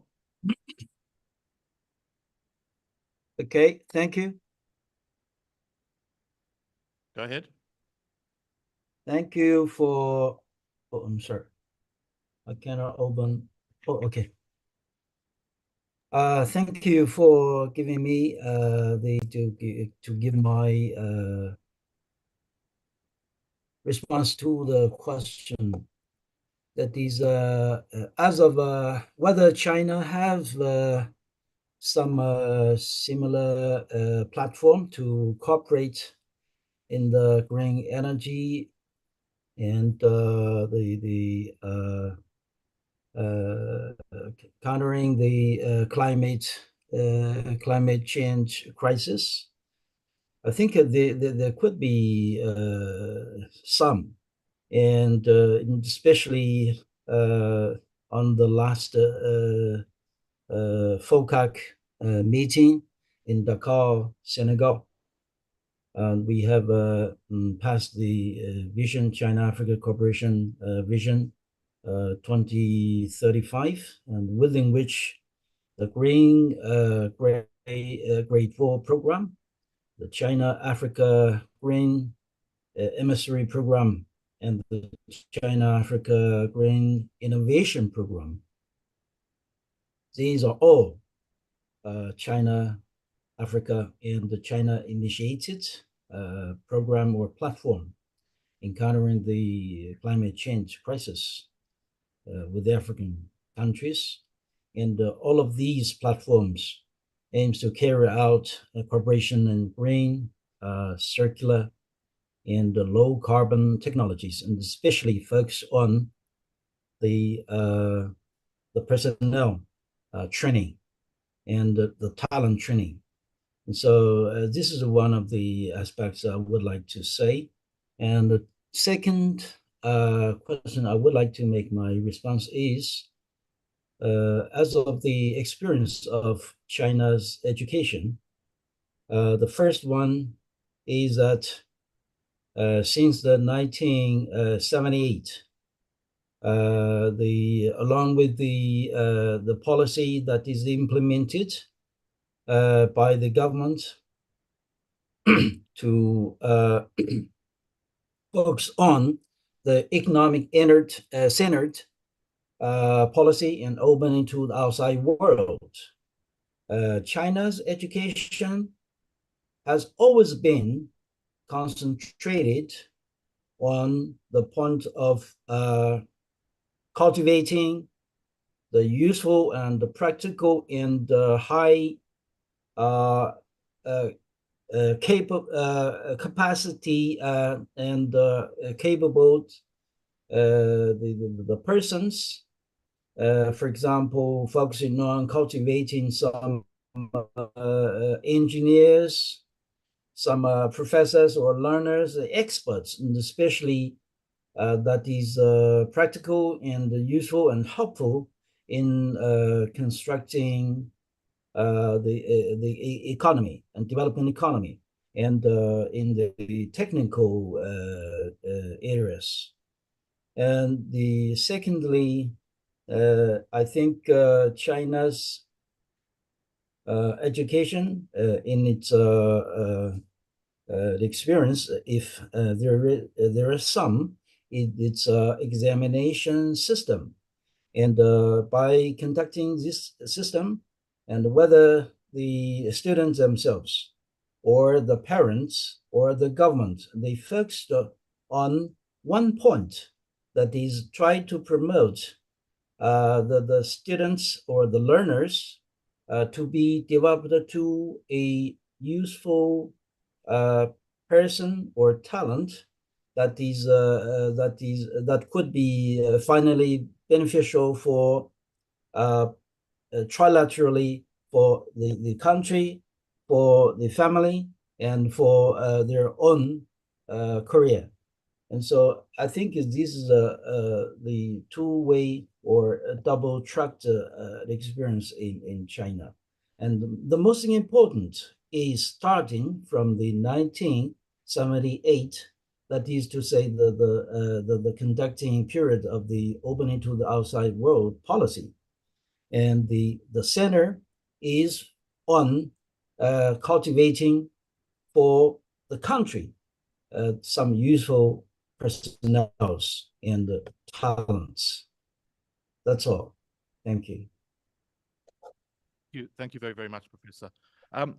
We are due to have a tea break now, but there are a number of questions that have come in online. So if you will indulge me, let's take 5 minutes off the tea break, and then we'll go there. So the first one is with regards from Paul Odhiambo. With regard to Africa's critical minerals that are key for green transition, how can the continent obtain requisite technology to move from extraction to other stages of the value chain? I think that's for you, Dr. Zhao. Then from Frank Chiyamura, looking at the projects done by the Chinese and those Western partners, what is so unique about China's trying.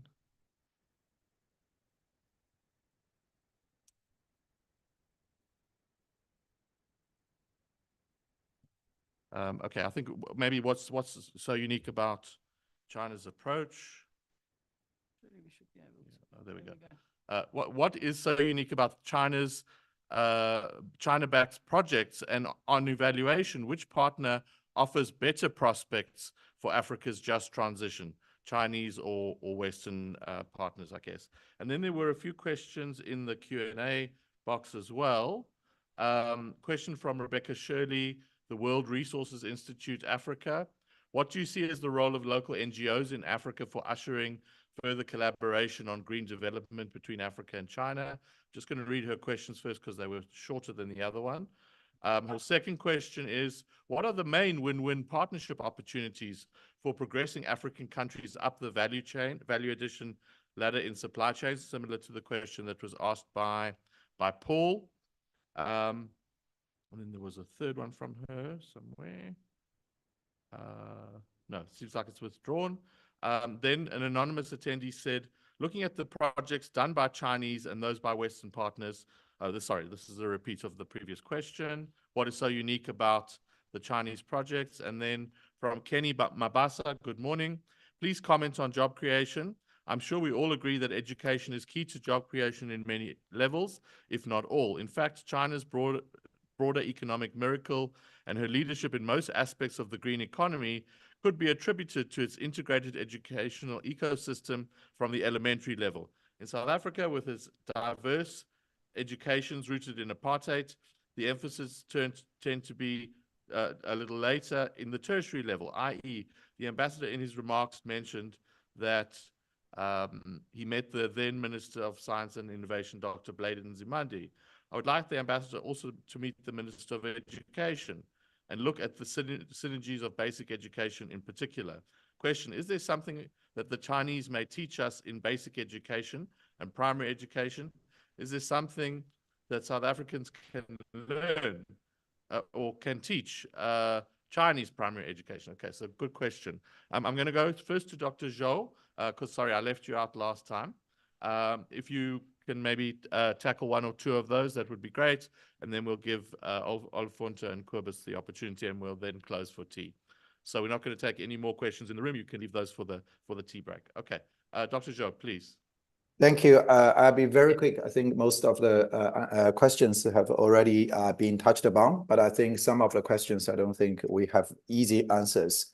I think for the extraction, sort of local value addition, and maybe instead of looking to China, I think, the Indonesia's experience in recent years, I think it can be a reference if Africa wants to sort of, get a more added value in extracting its key minerals. In terms of China's backed, I don't think this is like China is better or Western is better question. I don't think we have that, because I think every partner is mixed. But China does have some sort of comparative advantages in terms of efficiency, in terms of cost, in terms of delivery on time, all these issues. I think that's China's advantage, but also I think, there are other like Western's support are good at. That's why, like in my speech, I mentioned it will be still good, like trilateral cooperation, like China, European, and Africa can work together. That can also link the back to, I think, the first question, because of the signal, I don't hear the following several questions, but there was this question about the ESG issues. I think, high quality BRI has been emphasized. I think in China, ESG has been frequently discussed. There are have been a lot of actions in terms of, due diligence, in terms of having compliance officers in SOEs. So there have been continuous, I think, efforts from the Chinese side. But when it comes to investment abroad, it's much more complex, I think. So there definitely will be room to improve, but I think that's we still see a lot of progress in this area. In terms of NGOs cooperation, I think under the Global Development Initiative, personally, I think the Global Development Initiative sort of provides a unique opportunity for China to reshape its international development cooperation programs.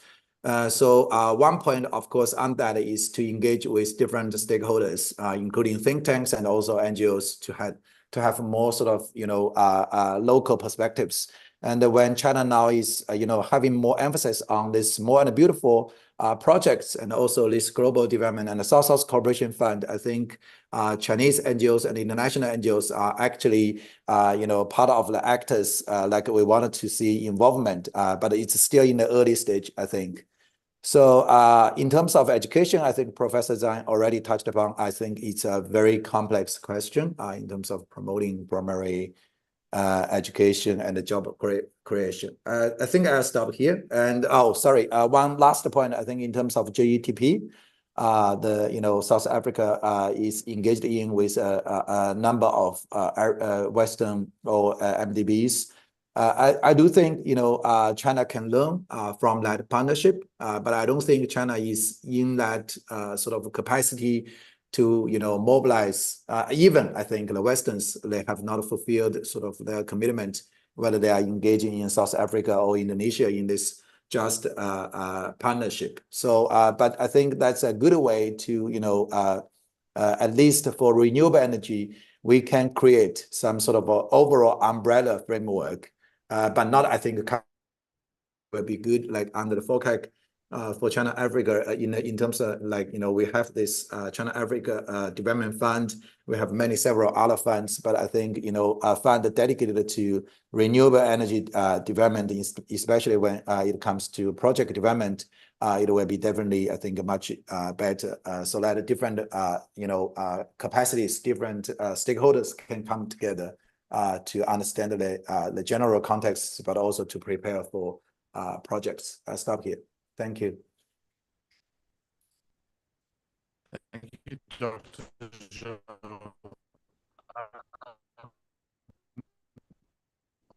Alfonso, I'll give you a minute and then. Just to respond to the question by Paul, and that is basically moving beyond destruction. I think we must recognize that in the African context, policy is the biggest driver of change. And if we can invest in providing a policy direction that's very clear, coherent, particularly in terms of a workable plan that can make the transition possible. If a government of a country, I mean, a resource-rich country says, look, over the next 5 years, we want you to increase processing by 5% or 10%, very clear. And if that policy direction is backed with incentives, such as fiscal incentives, then it even becomes a lot easier. But I also think that transition must come in hand with skills development.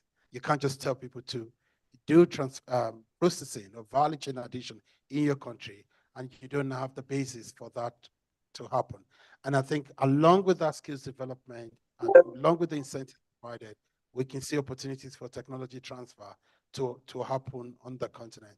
And that's why investment in energy infrastructure, along with the skills, all of those things that can make the processing possible, I think they must be in place along with the policy direction.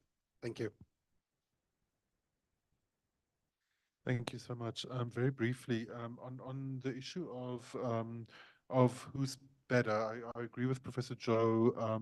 You know, that I don't always find that kind of split West China split necessarily that helpful. What I would respectfully suggest instead is kind of turning that question on its head in that how can African governments and African actors leverage their different pre-existing relationships in order to get the best payoff from already proven skills bases in different partner countries. So, you know, so what we've seen, and I think some African governments are already doing that. So there was a very interesting project in Mozambique where it was a big construction project, a bridge that connected different parts of the city. And the Mozambican government ended up, you know, allocating the construction part of that project to Chinese companies and the feasibility and sustainability studies of it to European companies. So, you know, so that's an interesting kind of like example of this kind of thing. Like, you know, China has a very strong pre-existing, pre-proven capacity in infrastructure development. They're world leaders on it. Western actors aren't necessarily in, you know, kind of on the same level as China, but where Western actors are very strong is in the services sector. So, for example, you know, kind of finding ways of drawing on, say, Western legal resources or Western sustainability analysis. And dovetailing that with Chinese actors that are particularly strong in their fields, that I think lies some of the solution. And then just finally, in relation to the role of NGOs, I think one key role that NGOs can really play is to identify and map local stakeholder needs, particularly early on in the project. And we know that African NGOs are frequently left out of NGOs are frequently left out of project planning, particularly early on, and they need to, you know, they frequently find themselves kind of like later on in the process having to try and fight a way into that conversation. But if there are ways of bringing NGOs in earlier, that would be very helpful in order to make sure that relations between the project itself and the surrounding communities, for example, aren't contentious. You know, kind of that local needs are mapped and and integrated into project planning from an early place. That is admittedly a utopian view, but you know, kind of like I think NGOs could be very helpful in that respect. Thank you very, very much. Just a closing thought, and there's been quite a lot talked about that China is ready, China is capable. Is Africa ready? You know, it's like going to a seminar and the lecturer gives you a reading and you don't read the reading. It's a different conversation that you can have when you are better prepared.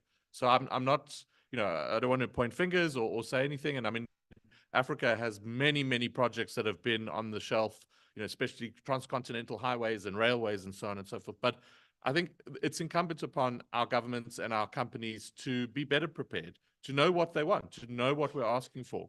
And efforts are being made in that direction. Okay, so tea will be served outside. It's now just on 1:15. If we can try and be here by 2:55, I'll give you 20 minutes. Thank you.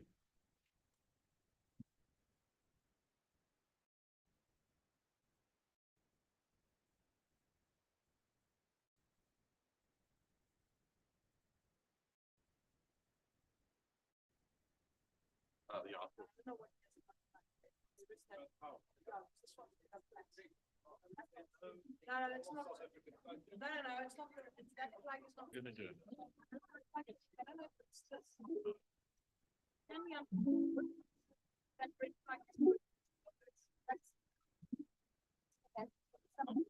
You don't want to you don't want to switch on this.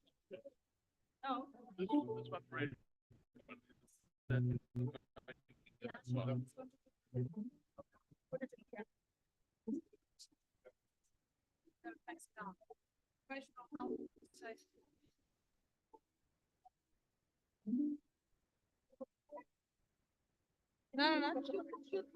Should put like everything like that and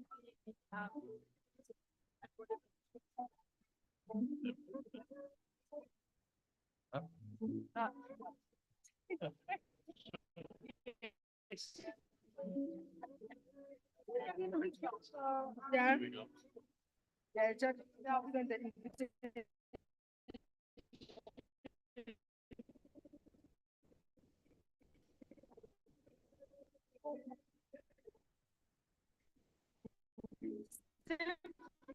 sorry.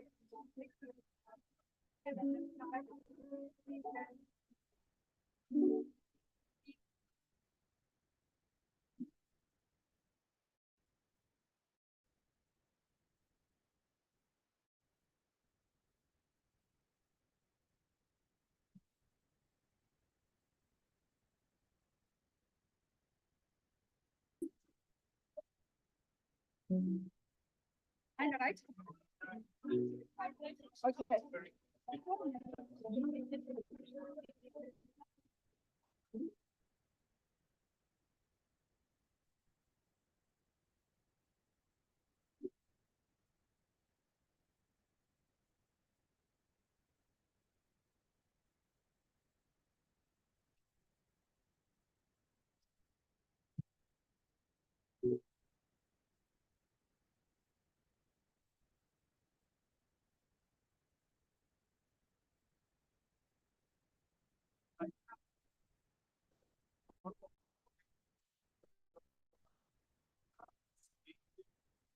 You want the logo in the background.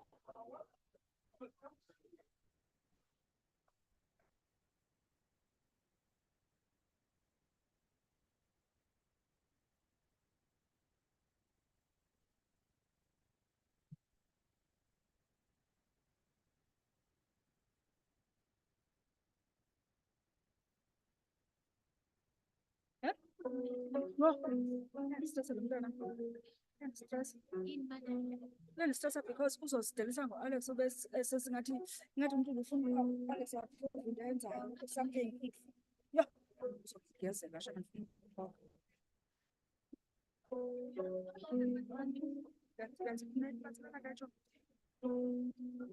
pictures of university.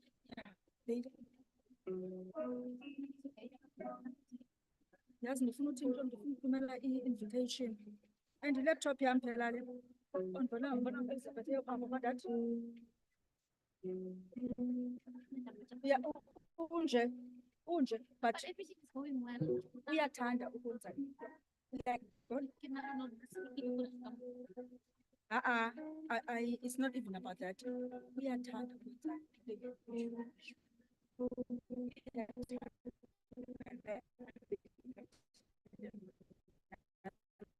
ngoba yephaya emazantsi uthi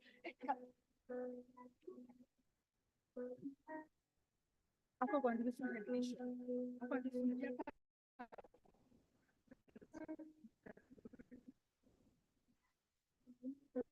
ndisenza kanjani ndifuna ilantika yam mna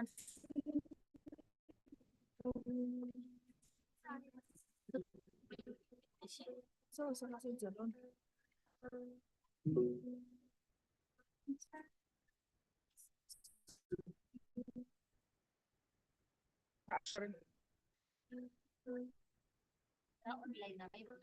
nasho yimapha nam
Steve,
do you want this?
Okay, ladies and gentlemen, are we all in?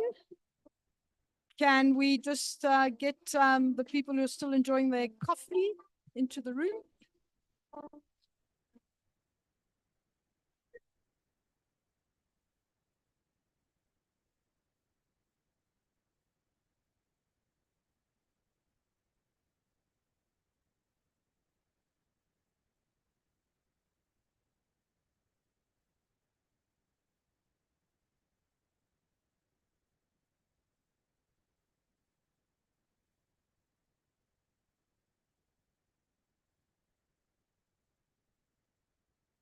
All right, excellent, great. Okay, now I'm.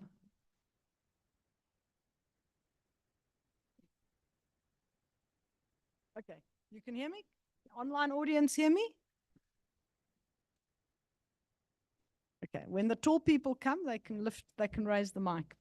Okay, so we're on to the second session of this morning's seminar. I think some of the issues that we're going to be touching on this late morning, I think we've already begun to explore them in the previous session, and I must say, I think the previous session has really stimulated a lot of thought. There's been a lot of good analysis and good ideas on the table, both from our African and our Chinese colleagues. So thank you very much. And this is very useful also for feeding into the report that we're preparing. The second session focuses specifically on FOCAC.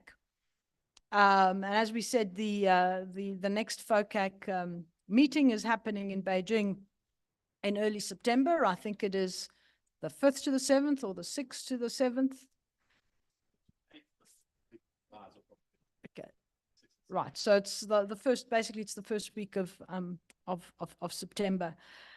And clearly a lot of work has already been happening in Beijing and in African capitals about what should be on the agenda, and we always look forward to hearing from President Xi Jinping in terms of the announcements he's going to make.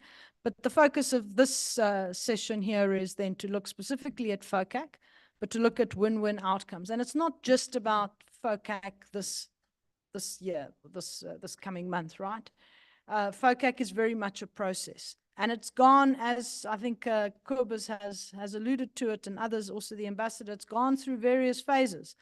It's a versatile platform that is able to take on the concerns and the new issues that emerge. I mean, if we think back to when FOCAC, the very first FOCAC meeting in 2000, a lot of the terms that we're using today were probably not in use, and I think also, and this is a point that you had made, Alfonso, is that there has been a growing African agency in many of these debates. If you compare us to where we were in 2000, and I don't know how many people around the table can remember back to 2000, but I can a little bit. And that, I think, is in outcomes. So let me then introduce our speakers for this session. And as we said, we were swapping around the two SIRE people. And so from SIRE, the speaker this morning will be Alex Benkenstein, who is the program head of our Climate and Natural Resources program.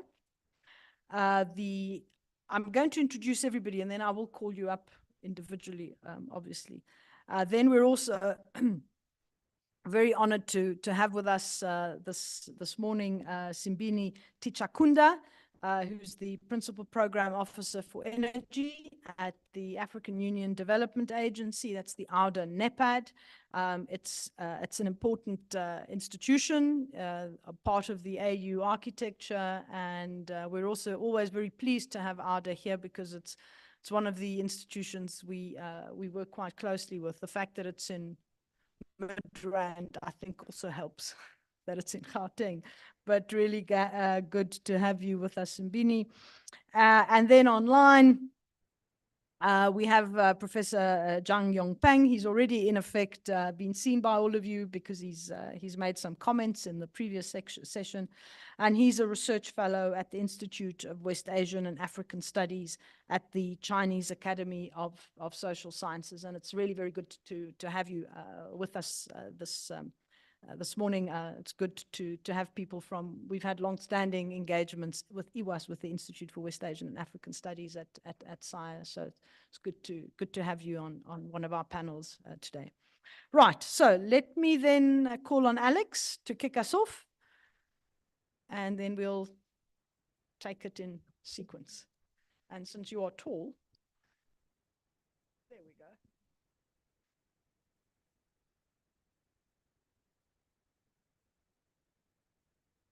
All right, fantastic. Well, certainly based on my own remarks, we'll see what the other speakers say. I think there's a lot of continuity between the discussions we were having this morning, which I think is absolutely fine, because if you see the questions that were being raised, I think there's a lot of interest in taking the discussion forward and really opening up the discussion here. So a few framing remarks, which again touches on that kind of scene setting space. There's really three themes. A lot of our discussion this morning is around energy. I'll say a few things around that, but I do want to zero in a bit more on the critical minerals issue, which was also touched on briefly. And then looking beyond just the energy dimension, we've framed this as cooperation around climate change and energy. Obviously, energy is a big part of that, but some other dimensions, and I think particular potential here in the space of ecosystem restoration and the role of restored and healthy ecosystems in supporting climate resilience, climate adaptation, and disaster risk reduction. We've heard this morning, but just those some framing facts. I mean, it's remarkable if you look at the statistics to what degree lack of access to electricity has become a problem, not entirely unique, but largely a problem in Africa. If you look at the global figure of people without access to electricity, 4 out of every 5 of those, 80%, are in Africa. So massive challenges around increasing energy access, and especially into rural areas beyond the capitals. We know lack of access to energy, access to electricity touches every aspect of life, quality of life, learning and education, obviously the economic barriers that it presents, but it's also a health problem. We have over 1 million people on the continent dying of indoor air pollution, a lot of that tied to the use of wood-based fuel, biomass, charcoal, and linked to that, also an environmental problem. We know that a big driver of deforestation on the continent is not so much the images that we often associated with deforestation of large-scale logging and these sorts of activities, but actually deforestation being driven by charcoal production, by wood fuel production. And in fact, over 60% of people in Africa actually use wood fuel as a primary energy source. Another point that came up, and I think probably Titch, our next speaker, will raise this as well, connectivity, power pools. Southern Africa is relatively better developed and has been trading across borders for many, many years. That system is quite efficient, but earlier this year, we saw a situation where Tanzania had to actually shut down some of its hydropower turbines because it was producing too much energy, couldn't absorb that locally, and the necessary connections were not in place to allow for that energy to be traded. So that's a huge barrier. And in fact, this question of demand, it's not just about producing the energy, but it's about creating a sustainable for that production and that investment to take place. And constantly we're struggling with this chicken and egg problem. Yes, you can produce the electricity, but someone needs to buy it. Someone needs to pay for it at the end of the day. And that's why we saw at the Africa Climate Summit, there was this emphasis in the Nairobi Declaration that came out of the African Climate Summit around investment in industrialization, also serving as anchor demand, this idea of an anchor client really that supports a sustainable business case for investment in energy production that then also goes beyond that to provide further societal benefits. And I think precisely how that plays out, how those dynamics play out, is something that we need to look in very carefully, because on the one side, you do need those big investments, you do need those big clients to make that business case work. But at the same time, you can imagine the social and political tensions that arise if energy generation capacity is invested in, is developed, and that power goes only to a mine or only to a mineral processing facility, and that is surrounded by communities without access to electricity. So how we make those linkages, I think, is a key question for us. We've heard a little bit on the critical minerals space. 30% of these transition minerals, also referred to in the African context as green minerals. 30% of global reserves are on the continent. Cobalt often comes up, but also graphite, also lithium. At the moment, it still fills that historical pattern, often referred to as this pit to port model, where the minerals are mined on the continent and shipped out and processed elsewhere. Now, Africa is very long. We've had the African Mining Vision since 2009. Very clear that this model is not acceptable to the continent. continent wants to move into processing, move up the value chain.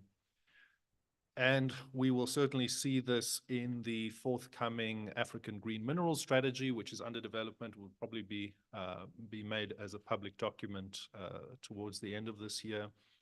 A very clear focus strategy, but as much as I say that vision has been out there since 2009, in fact, the reality on the ground has been less positive. And here there's that connection between the energy discussion we're having and the critical minerals space, because in fact, one of the key barriers to investment in minerals processing and precisely moving up the value chain has been inadequate access to sufficient but also reliable energy provision. And certainly from our side, looking at how different partners have been engaging, I think recent Chinese engagement in lithium processing in Zimbabwe by China is a very interesting model. I'm not so sure how replicable that model is, but what we saw there was simultaneously an investment in the power generation capacity and in the minerals processing facilities that would require that power. And this kind of integrated approach to power generation and minerals processing essentially is something that the continent is going to need, because it overcomes a key barrier to mineral beneficiation that we've been facing. It is, of course, a very dynamic space. We know as a matter of stated policy, not only the EU and the US, but a lot of other global economic centers are seeking to challenge China's dominance of green minerals value chain, and also seeking to secure sufficient supply of minerals to support their own green industries. And I think how that is navigated on the continent is really a priority issue. On the one hand, it does put Africa in a stronger position. Africa has what the world wants, and we are in a better position to negotiate around our strategic objectives, value addition, green minerals value chains. But there is something that we've picked up in this debate, which I think is quite problematic, and that is precisely what do we mean by value addition? Because it's true that in the last few years, we've had a few African countries actually ban the export of unprocessed minerals. And that has triggered investment in local processing of minerals. Namibia, Tanzania, Zimbabwe, and other countries have gone this route. And this is often touted as evidence that Africa's partners are taking the continent's ambitions seriously around value addition of critical minerals. When we look at these projects, though, we often see that they are typically focused on just the very, very first step in the minerals value chain. It's going from ore to your first level of concentrate, and those concentrates continue to be exported, and the model continues to be export oriented.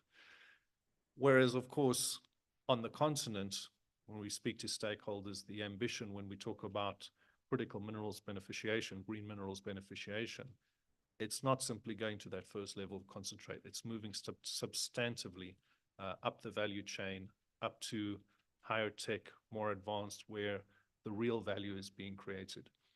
And I think, you know, in one sense, we've advanced somewhat in this debate around minerals processing, but there's a need for some openness and honesty about what's really going on. And I think this is the area where the next level of discussion needs to be, is how we move then much more substantively into high tech and further up the value chains in processing. There is a dimension here, though, that is potentially problematic, and that is that whether we're talking about European policies or US policies or African policies that seek to build green industries, local production of batteries, of solar panels, you're using trade and industrial policy, and those interventions do, however, mean that you're moving away from your lowest cost producer. So you are, I think, advancing a very worthy policy goal of creating jobs, creating local value addition. But at the same time, there's this dynamic of, on the one hand, we want the cost of those renewables to be as low as possible to enhance expansion, investment, capacity.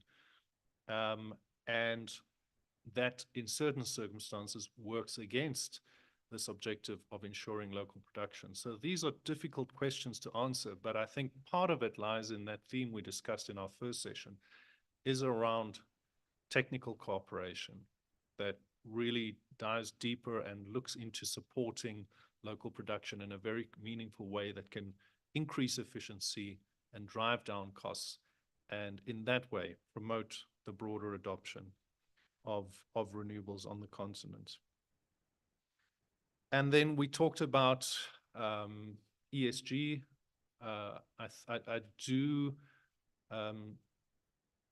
have a concern, I think, that if you look at the debate around critical minerals, green minerals development globally, including also in Africa, that debate is very much dominated around where these minerals are processed, where the green jobs are created. As I said, a completely laudable policy objective, and this is something that needs to be talked about. But at the same time, there is a concern that social and environmental concerns become sidelined in this rush to expand mining production, expand manufacturing capacity, processing capacity. And again, touching on some of those themes we had this morning, I think that creates or underlines the importance of the role of civil society, also engaging in these debates, monitoring activities, working with communities, and making sure that those social and environmental concerns are aired, are advanced in these policy debates. I think we've moved a little bit further, but in the early days, as this discussion was evolving, you know, there were a lot of questions about, we talk about green minerals. Does that mean green implies environmentally responsible? Well, of course not. If we're talking about the massive expansion of mining in Africa, there's no necessary link that because those mining minerals are being used for renewable energy, that the mining activities themselves or the processing activities are going to be socially and environmentally responsible. They can be, but that depends on the governance systems we put in place. That depends on how we involve civil society and other actors and make sure that these activities are transparent and open for engagement. And then finally, an area that I don't think is receiving enough attention, it's certainly an area where China has been a global leader, is in ecosystem restoration, protection and restoration. There are a lot of initiatives globally, also on the continent. We've done work looking at marine and coastal ecosystem restoration, the role that this can play in supporting climate resilience, supporting adaptation. We know that the adaptation pillar is particularly important for Africa. Africa is very exposed, very vulnerable to climate change impacts. So the continent has always emphasized adaptation and now also increasingly loss and damage. And this area of how ecosystems-based restoration can then support disaster risk reduction, I think is a huge area of potential collaboration. And we've seen this play out in terms of some of the tropical cyclone damage that we've had on Africa's coastal seaboard and in some of our island states. The evidence is there, is that when we invest in ecosystem protection and restoration, it has a very real impact on protecting communities from the impacts of climate change. So this is an area that I really want to make a pitch for, that we also make sure that we don't drop this agenda point within our broader discussion around China-Africa collaboration on climate and energy. Thank you.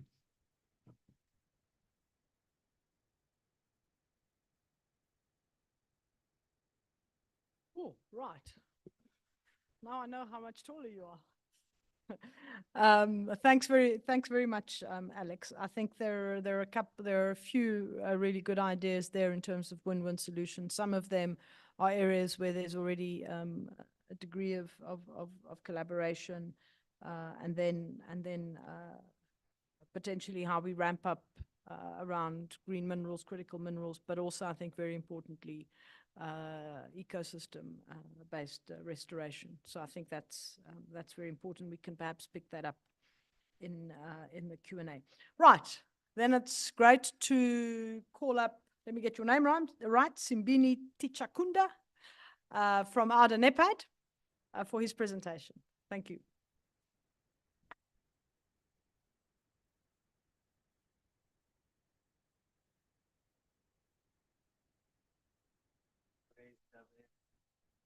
But this is fine. Thank you so much, Elizabeth, for the introduction. And thank you for inviting us to be part of this important discussion, which I think for us, we have really learned a lot. I need to speak more into the mic. Yeah. Okay. Okay, excellent. So let me start by saying Dumelang, Sawona, Kuyamora, and Ni hao. Yeah, so I think for us sitting in this discussion, we've really learned a lot from the interventions that we've seen from the panelists in the morning, and they've really set the scene for what I'm going to say. And in my intervention, I'm going to look at just build on what they have already said. Someone mentioned the fact that we need to look at the Africa's perspective in terms of our priorities on the continent and how we think we can then engage with China and through FOCAC. And then there are a number of issues that were mentioned by Cobus and also Alex and Stephen. And some of these relate to the need for continental integration, the need for us to deepen and develop innovative financing models, mechanisms on the continent. Also, what Dr. Zhou mentioned in terms of us developing project pipelines of bankable projects, and also the problems that we want to address have been clearly articulated in Somorin's remarks. That we've got 300 people lacking access to clean water, 600 million people lacking access to energy, and 900 million people lacking access to clean energy.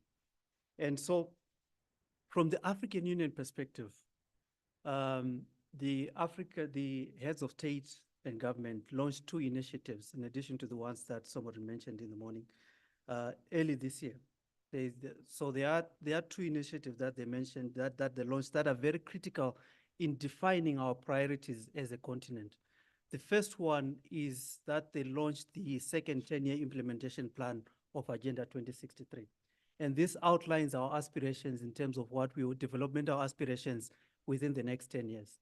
And they have defined 10 moonshots that we want to achieve as a continent for the next 10 years. And 2 of them, the first one is that we, as a continent, we aspire for our member states to attain at least middle income status by 2033. And then the second one, of course, the need for us to integrate the continent within that period.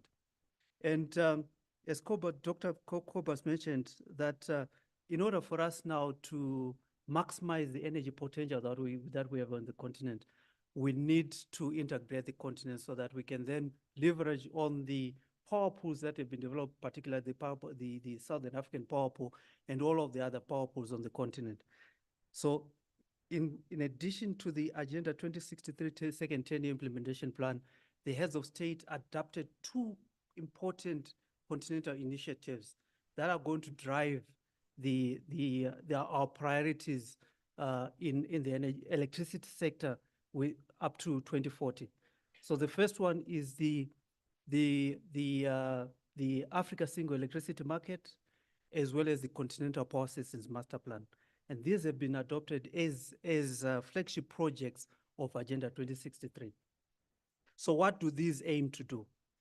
Under the Continental Africa Single Electricity Market, we will aim to establish a single electricity market on the continent, which in some ways is modeled around the Chinese grid. The Chinese grid is divided into five regions, and on the continent we've got 5 power pools, and we want to integrate those 5 power pools into a single electricity market so that we can then inform the objective of increasing intra-Africa trade in the electricity sector under the Continental Free Trade Area. And once we have done that, we will then be able to trade power between the continent with Europe as well as Asia through the Belt and Road Initiative. So the second component of that, the Continental Power Systems Master Plan, has gone now into detail and said, what would it take in terms of the infrastructure that we need to achieve that Africa single electricity market, as well as the goal of developing the continent by 2063. And what we have seen is that if we continue with business as usual, by 2040, we will still have over 400 million people who still lack access to electricity. By 2040, the majority of our countries will still remain in their current income bracket that they are in right now. So the status quo will still remain the same. And we have, through the Continental Power Systems Master Plan, modeled, translated that vision in electricity terms. And what we have recommended to the member states is that we will need to more than quadruple our current power generation capacity on the continent, from 263 gigawatts to over 1,200 gigawatts by 2040, which then means that most of the capacity that we need to develop as a continent does not currently exist. So from our perspective, we are not talking about an energy transition, we are not talking about decarbonization, but we are talking about embarking on a sustainable development path that enables us to leapfrog as a continent and to take advantage of the most current technologies on the continent. And which then means that when we did the modeling, we estimate that this will be driven mainly by renewable energy. As has been mentioned, that the cost of renewable energy technologies has gone down, and this will give us the least cost development path. And we estimate that of that 1,200 gigawatts, about 763 gigawatts will come from renewable energies. And of course, gas will play an important role as a transition fuel within that energy mix. But then this will require a lot of investment. And we estimate that we will need about $1.3 trillion investment, which then comes to the point that somebody mentioned. If we are to do this sustainably on the continent, just estimate the amount of interest that will be paid out of that. If it's 5% or 10%, we are looking at an annual interest payment of about 6.5 billion US dollars. This is what we are investing currently every year, or almost what we are investing currently.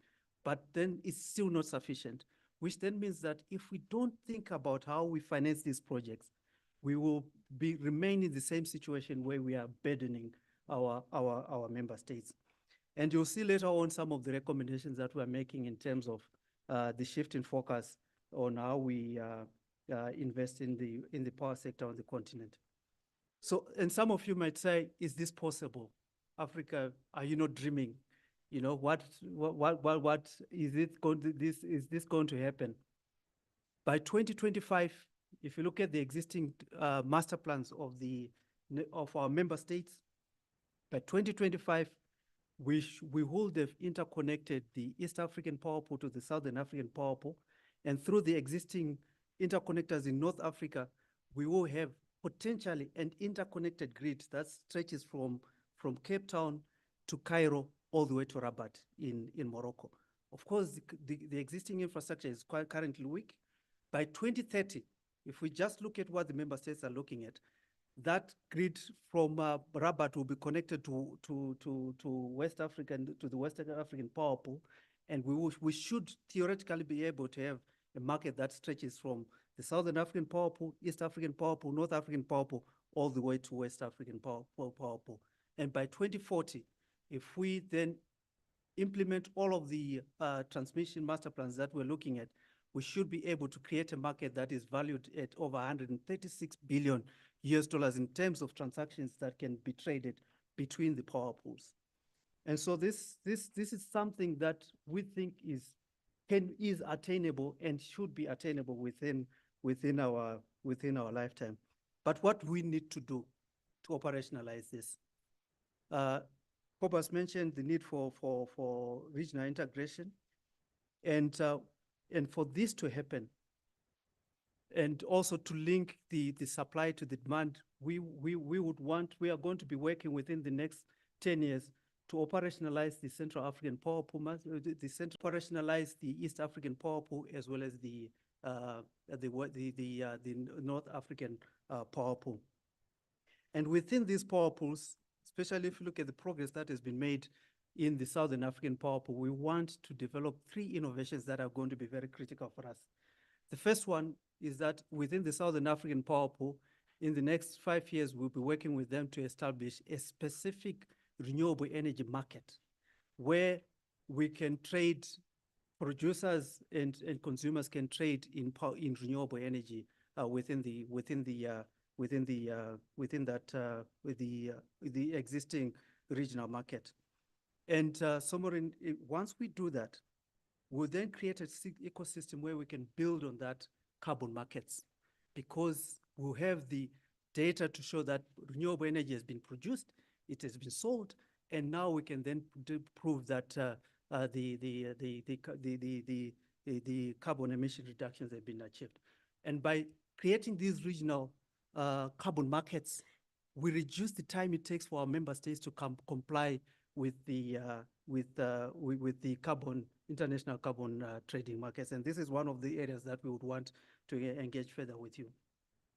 The third one, which is very important, is that we need to find ways of diversifying our capital base and also making sure that we de-risk all of these projects that we want to develop on the continent. And for that, we are looking at establishing regional electricity trading financial markets. And some of the instruments that will be traded on these regional electricity trading financial markets will include energy derivatives, like your futures derivatives, your swaps, your options. And this will help us now to start bringing in, like the dormant capital that you mentioned, and also to work with our partners to develop mechanisms where we can leverage the limited capital that we have on the continent, and that we have, to invest on the continent. The other thing that we also want to explore is how do we then build on that innovations such as asset recycling, where we allow those projects that have reached maturity, that have been constructed, to come and package the instruments such as power purchasing backed securities, where we can then trade, and then we do asset recycling, and then we can then invest in other projects. This is very critical, because if you look at the capacity that we are talking about, to grow our capacity from 263 gigawatts to 1,200 gigawatts, it has taken us over 70 years to develop 263 gigawatts. And we are saying that we need to quadruple that within the next 16 years, which then means that, as Dr. Zhou mentioned, we need a paradigm shift in terms of the approaches that we use on the continent. So with what we are proposing, it becomes very critical. The second thing is that how do we then create that pipeline of projects? Stephen mentioned that some of the projects have been on these pipelines for a very long time. On average, it takes about 6 to 8 years to prepare a project from concept to the time it reaches financial close, and that is before we start even constructing. And then when you look at the approaches that we use to prepare these projects, each project has to go to a project preparation facility, apply for funding. That's 1 year. And once they get the funding, they do the procurement for the transaction advisors and the consultants that do the feasibility studies. And if you break down the project preparation cycle, it has got about, on average, 3 stages. So that's 3 applications during its lifetime, and 3 procurements during its lifetime, which is 6. And then if you expand that now to the pipeline of projects that we have on the continent that we need to develop, these are over 100 projects. So 6 times 100, that's 600 years of processes that and time that we lose in the project preparation cycle, which is why then what has been recommended in this meeting is very critical. Let us move away from that approach of project preparation, where we use a project-based approach, to an approach where we can then use a programmatic or even a portfolio-based approach. So what are we doing? We have recommended that this is the way that we should go in terms of how we prepare projects on the continent. But in order to do that, we also need to start thinking about how do we syndicate mobilization of the project preparation resources that we need to prepare this project, so that each one of those projects that are in our pipeline does not have to look and apply for funding from the project preparation facilities individually. But if we work with our partners, set up this mechanism, we agree on the pipeline, and because we know what needs to be done within those projects, within that pipeline, we can then be able to accelerate the way we prepare these projects and bring them to the market. Complementary to that, we need to work together now to do the joint market sounding events and investment promotion of these projects. In continental investment forums such as the Africa Investment Forum, as well as the PIDA. That way, of the 55 member states, we will then have to transition from a situation where each of the 55 member states have to promote their projects individually to an approach where we, through these continental initiatives, we bring them under one room together with our partners, we market these projects, we then are able to upscale and improve and reduce the transaction costs of bringing these projects to market. So these are some of the things that we are proposing under the Continental Power Systems Master Plan. And then finally, I think there are 3 other initiatives that we think are going to be very critical and where we can leverage now on the experience of China.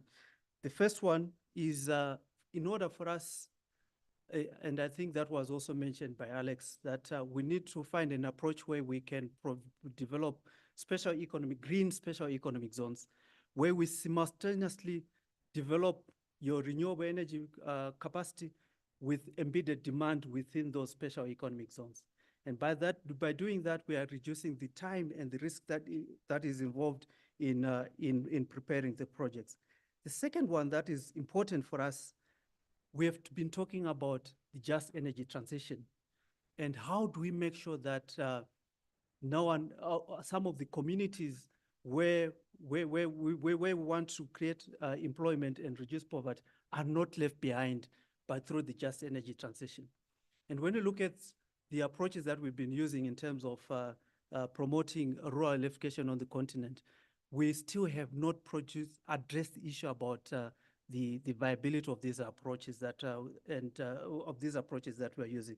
So what are we doing as AUDA? We are proposing an approach which reverses the assumptions that we use under rural electrification and takes advantage of the history of the coal industry, where coal mines sprouted out of that energy resource, and a lot of socio-economic development happened around the development of those coal mines. And we are proposing that instead of looking at these rural unconnected communities as demand centers, because of the reduction in the cost of renewable energy technologies, they can be suppliers of power back into the grid. And we are also now working with, we have submitted 3 applications to the African Development Bank through your climate action window to pilot this in 3 countries.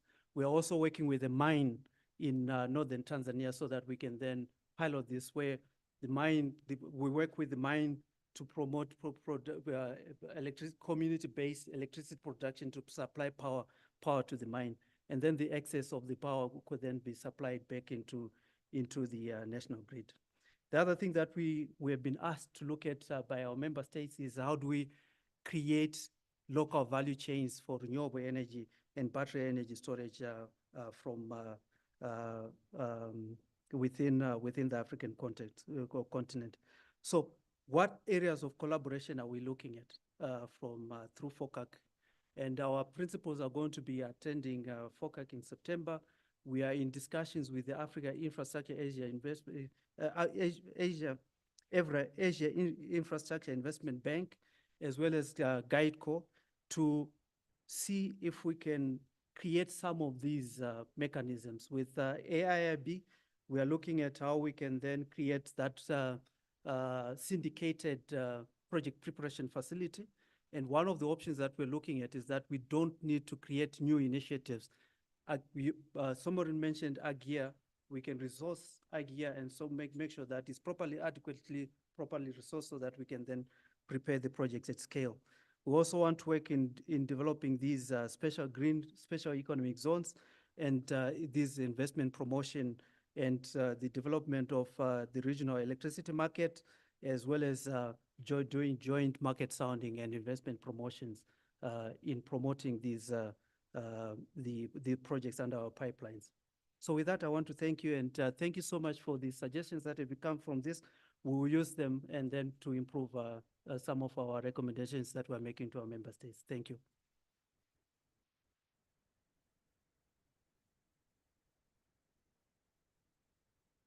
Thanks very much, Sambini. I think that's also been extremely useful. And I think what it requires, and this is, I think, the direction in which many of these conversations with these on these platforms is happening, is that you need to go there with both a regional and a national strategy. So some of these issues, obviously, in the first instance, need to be handled. We need to develop some of these nationally. They need to form part of national development plans. When we're talking about electrification, where we're talking about communities, etc. But you also need to be able to have the regional plan so that you can actually engage holistically, and that it doesn't become bitty. It's not the issue of the project. You're thinking about this in a way that that provides regional added value rather than specific sort of locality. But I think the other important point about, and this also picks up on what Alex has said, is that, you know, without energy, without electricity, we sit, a lot of us have been sitting in discussions around digital transformation, digital public infrastructure. We want to be able to leapfrog in the digital space. If we don't have energy, we can't do a lot of that. So, I mean, this is absolutely critical. But I think just into the context of FOCAC, there is the FOCAC summit now. I think it's really great to hear that there are a number of very concrete proposals on the table. And I think some of these we can leverage and build on for the next phase as well, because this is also something that is fairly new in the conversations continentally.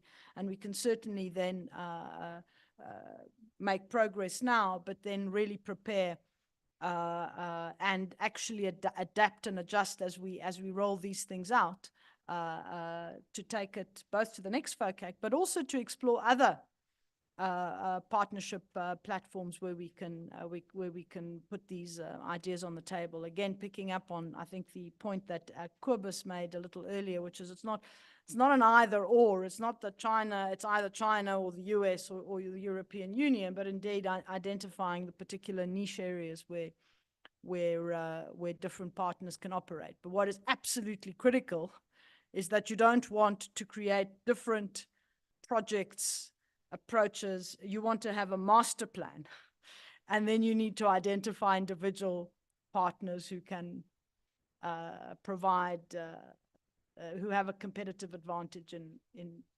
parts of the master plan. So it's really bringing the jigsaw puzzle together. Okay, right. And then the next speaker, we're going to go online, and it's Professor Zhang Yongpeng, who, as I mentioned earlier, is a research fellow at the Institute for West Asian and African Studies. Great to have you. Thank you. Thank you very much. Over to you, sir. Thank you very much. Ms. Elizabeth, and we have met years ago, but for maybe quite a lot years later, we have no opportunity to meet, etc.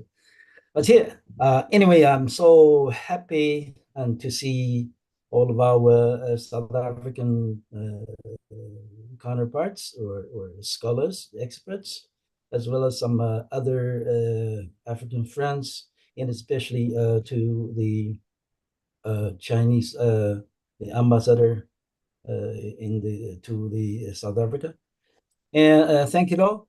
And first of all, today I would like to share with you all some points. That is, first of all, I would like to just briefly streamline the points of the major climate challenges faced by the African continent, which include for example, the frequent occurrences of the floods and droughts and desertification and such. Additionally, and especially these are all of the crisis that is caused by some natural factors, but also there are some of the other human artificial or human made crisis, the similar crisis, and of course based on the climate change, and for which the most serious challenge to be faced or to be confronted with the African countries could be the vulnerability for this continent to countering such kind of crisis. For example, first of all, the flexibility of Africa's climate and the geographical environment, of course. And secondly, the international cooperation and the gap in capital technology, and also present some significant challenges. And thirdly, the overall, for example, backward economic and social development, and particularly the outdated agricultural technology, which further impeded the Africa's ability to cope with the climate change effectively. All of these factors could be collectively contributing to Africa, right, the disadvantage, right, in terms of addressing such kind of issues, climate factors. Secondly, I would like to say that climate crisis in Africa is actually not an isolated issue, but a global, right, globalized, global issue, right, which could be attached importance to, right, by any of the cooperative partners of the continent, because you know that whether the repercussions on African society, any of these, right, will inevitably impact the stability of the global industrial chain, which ultimately affects the world economy, which is very obvious. And the third point, I think, to address the climate change in Africa is an integral part of the global response and demand immediate attention. The ways to cope may include in such levels the bilateral levels and the multilateral levels, right? And of course, for the Chinese side, China in the FOCAC framework has the climate change cooperation elevated to the level of promoting Africa's industrialization, agricultural modernization, and comprehensive economic and social development. And we could see all of these, right, such a comprehensive measures that has been concentrated or accumulated within the documents, and as well as the every 3 years action plans.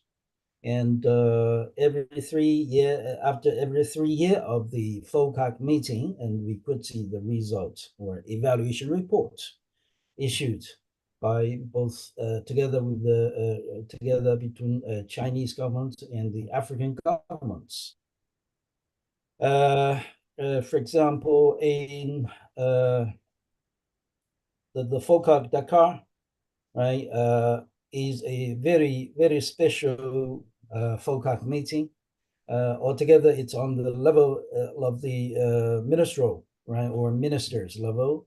It issued lots of the very important documents. For example, the first one is the China-Africa Cooperation Vision 2035, within which China and Africa will enhance the cooperation in meteorological monitoring and disaster prevention, and mitigation and water resources utilizer, and desertification control, and the land degradation and prevention, and the drought measurement, such and such, right? And the second important document is the Declaration on China-Africa Cooperation on Climate Change.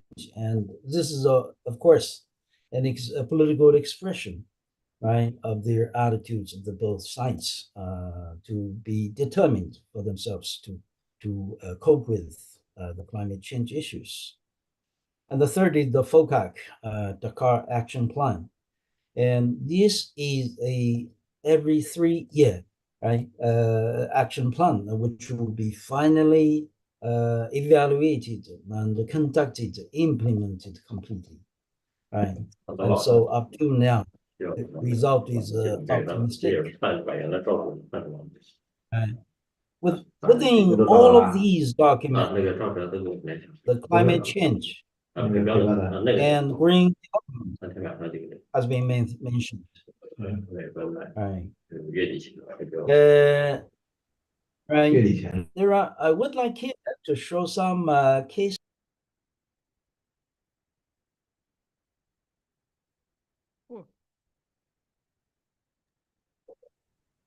Hello. Yes, we can hear you. Oh, you can. Thank you. I'm sorry. The case, for example, the case of clean water cooperation between China and in Africa. There are some countries, right, in China's cooperation with Morocco, Uganda, Ethiopia, and other countries to build the huge the hydropower stations, and even include the project of wind power project in South Africa, right? The DEAH wind power project in South Africa. The desert governance projects of Chinese Academy of Social Sciences in cooperation, Chinese Academy of Sciences in cooperation with Mauritania, Nigeria, Ethiopia, and countries in Sahara region have achieved good results, right? And as a result, a study conducted by experts from China and Africa revealed that the extent of desertification in the Sahara region, located in the southern periphery of the Sahara Desert, has witnessed a decline from 72.31% in the year 2000 to 69.23% in 2020. The completion of the Great Green Wall of Africa, this is an initiative or plan that is established between China and Africa, is expected to significantly enhance the natural environment across more than 10 countries situated south of the sub-Saharan Desert. So these are the examples.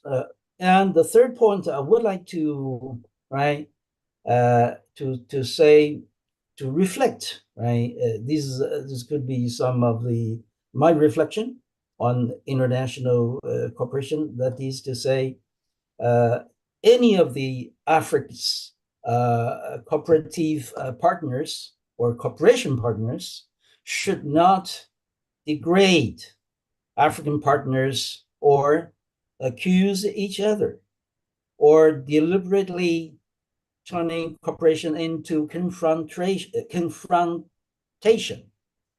Instead, partners should work together to help Africa cope with climate change crisis. Right? And of course, a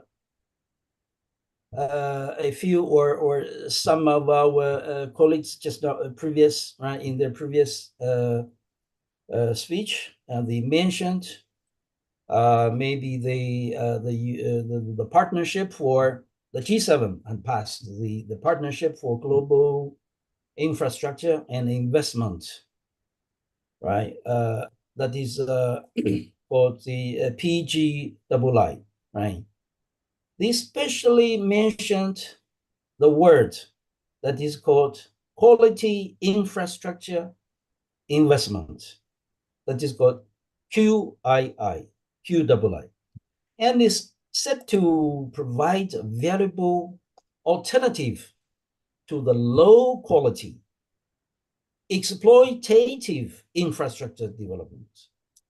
So this is not some constructive way of viewing the cooperation, right, between Africa and its partners, right?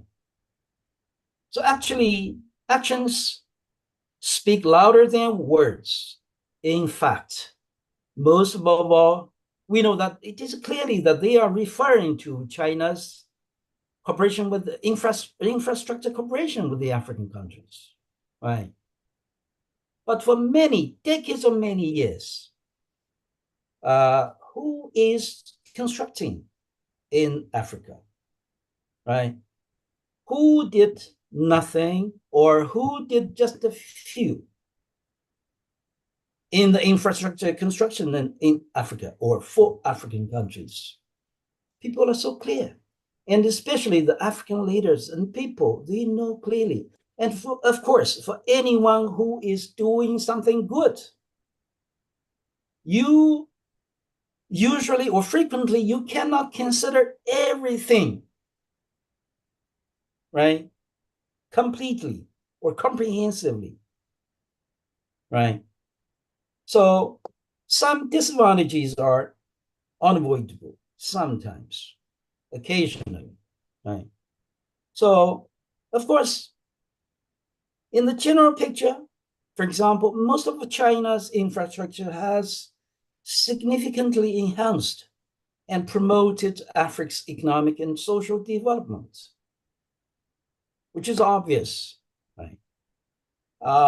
Everyone could see that what happened in China-Africa cooperation, and right, I think Africa is the most, right, who is so clear of the fact. And so this is the bad case. Of course, there are also some good case. I'm talking about the international cooperation.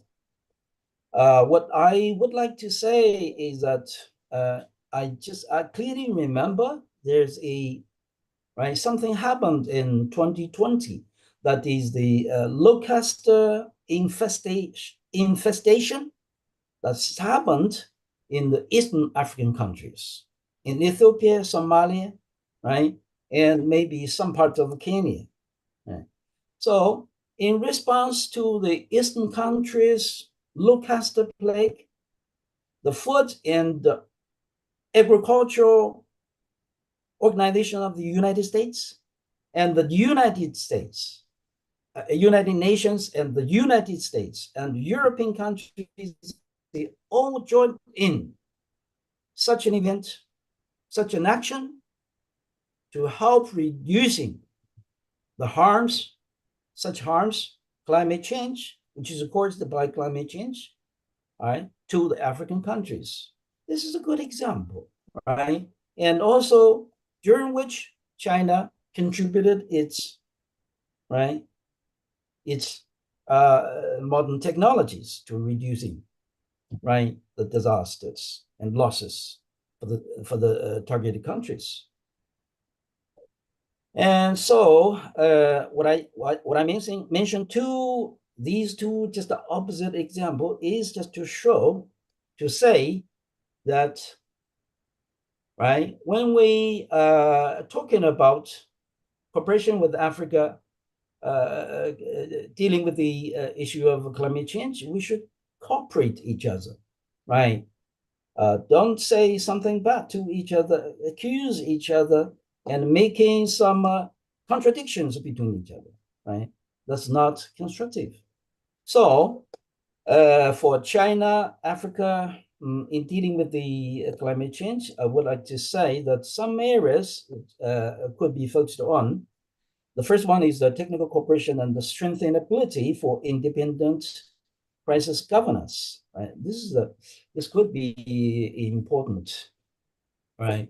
I think in this respect, China, as the biggest developing country and emerging economy, could offer some techniques, technologies. And second is to deepen collaboration with Africa on large-scale energy infrastructure by exploring and promoting the implementation of extensive solar and wind and hydroelectronic and geothermal power generation projects and such and such. This will improve the sustainability and the stability of Africa's energy supply.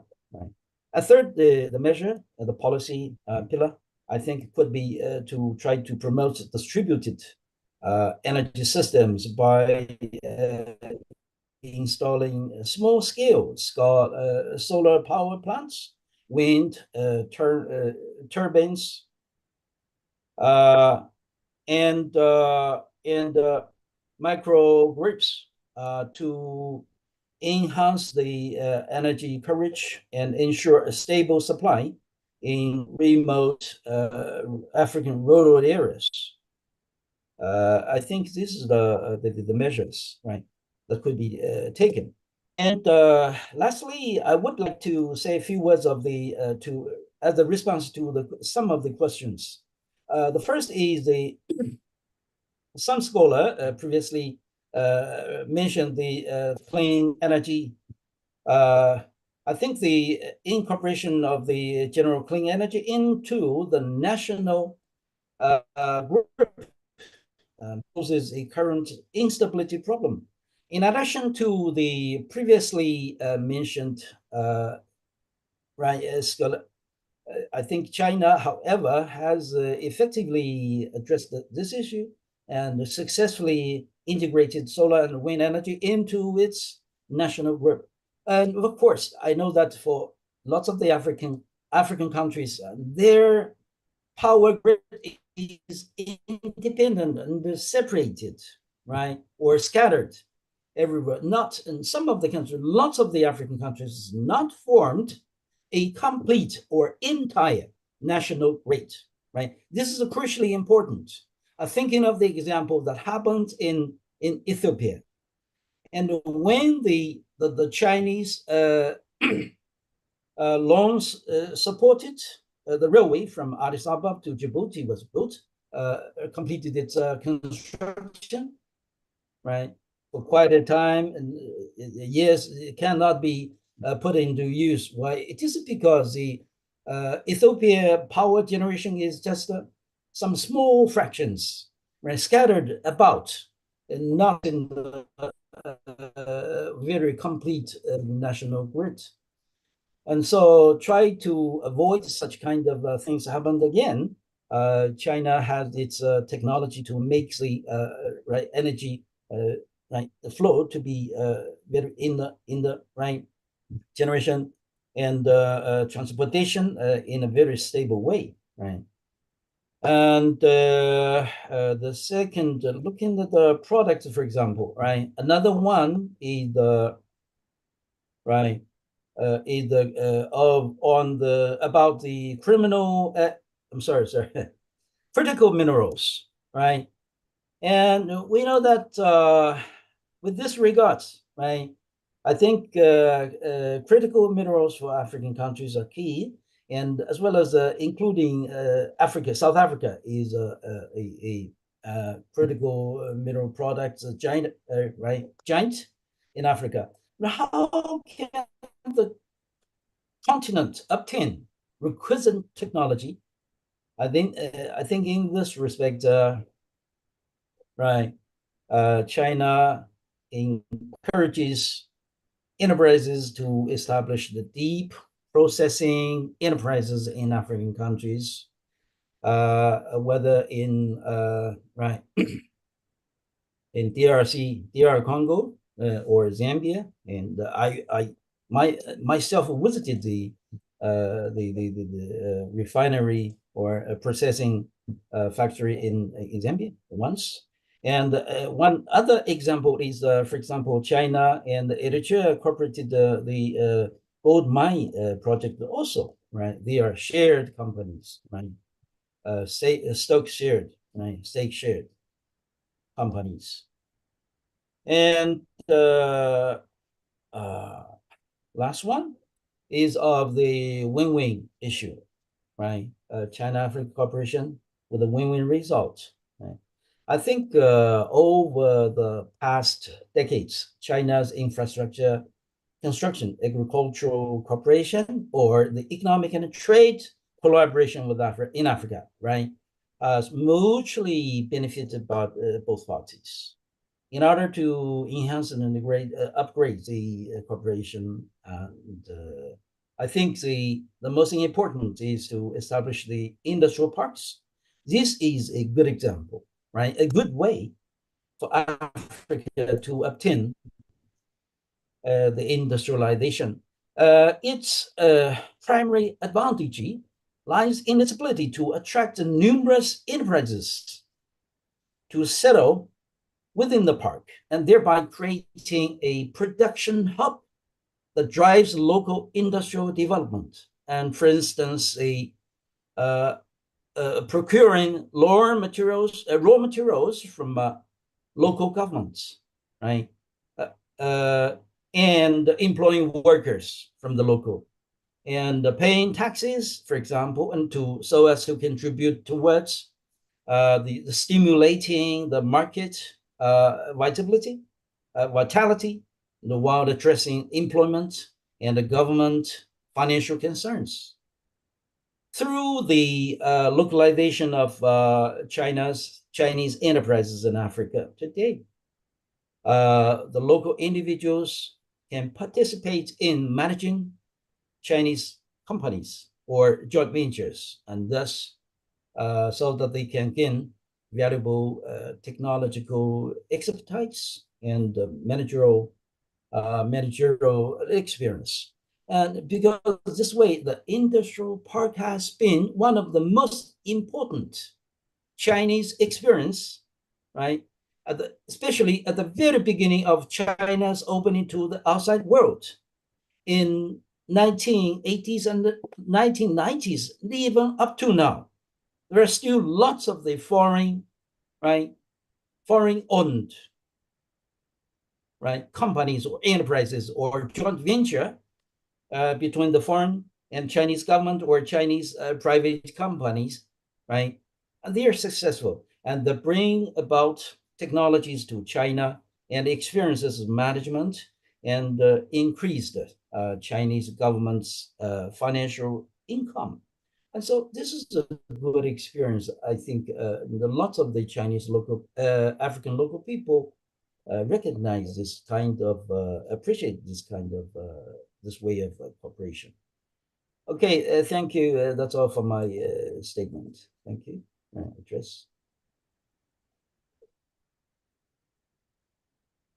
Great, Professor Zhang. That was great. Also, a lot of food for thought, building on a lot of the issues that have been highlighted, and I think also very importantly, you also sort of referred to some of the perhaps more geopolitically tinged challenges that we face in the cooperation, and certainly we've seen the term quality infrastructure, both in fact in the G7, but I think it was also in the there was an outcome document also in I think during the Japanese presidency. Ooh, sorry.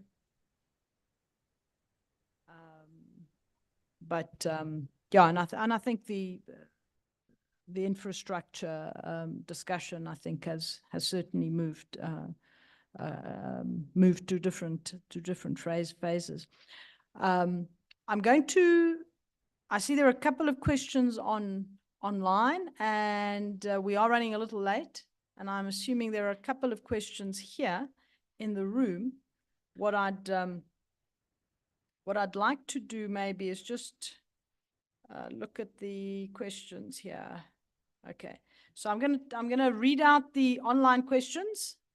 I'm going to put them out there, and then I'm going to turn to the audience here in the room if they have specific questions, and we'll try to wrap up by sort of before 1 o'clock. We then, I'm just going to call on the councillor. I'm not going to contribute to closing remarks for you to make some closing remarks.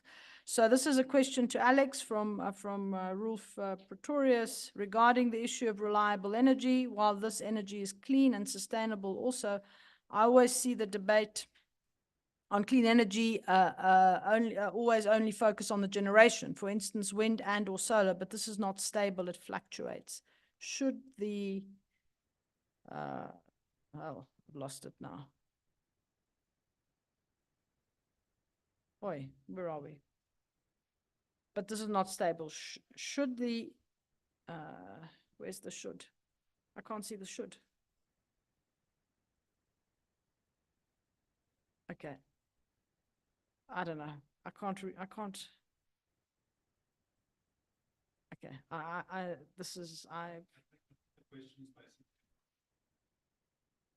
how you, okay.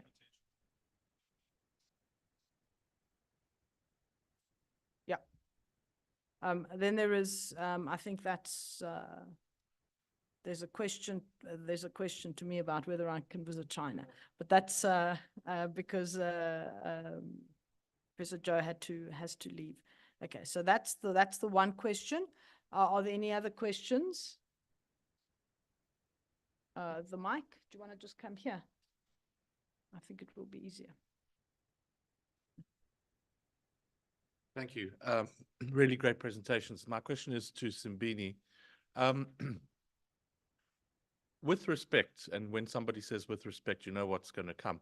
We have taken so long to get to the electricity level that we have at the continent, and we're talking about quadrupling. I'm all for ambition and setting targets, but is it really realistic? What is going to change that's different from the preceding 20, 30, 50 years in order to get to where we have to be? Because sometimes if there's a target and it's so unrealistic, people don't even put effort into trying to achieve it. Is there any other question from over here? So were there two questions or just one hand? I wasn't sure.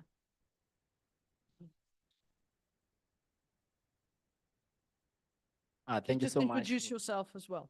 Okay, my name is Mgolisi Nomdleche. I'm from the Eastern Cape. I'm from Nelson Mandela University. I'm a student, master's in politics. Thank you so much. First of all, I'd like to acknowledge China for being willing to work with countries that are not really fashionable to work with, especially those that are riddled by conflicts in Africa right now. And I like to believe that to protect your investment, you would like to operate in a zone that is free of conflict. I would like to know what is China's role in Africa's plight, especially in resolving conflicts. Thank you so much.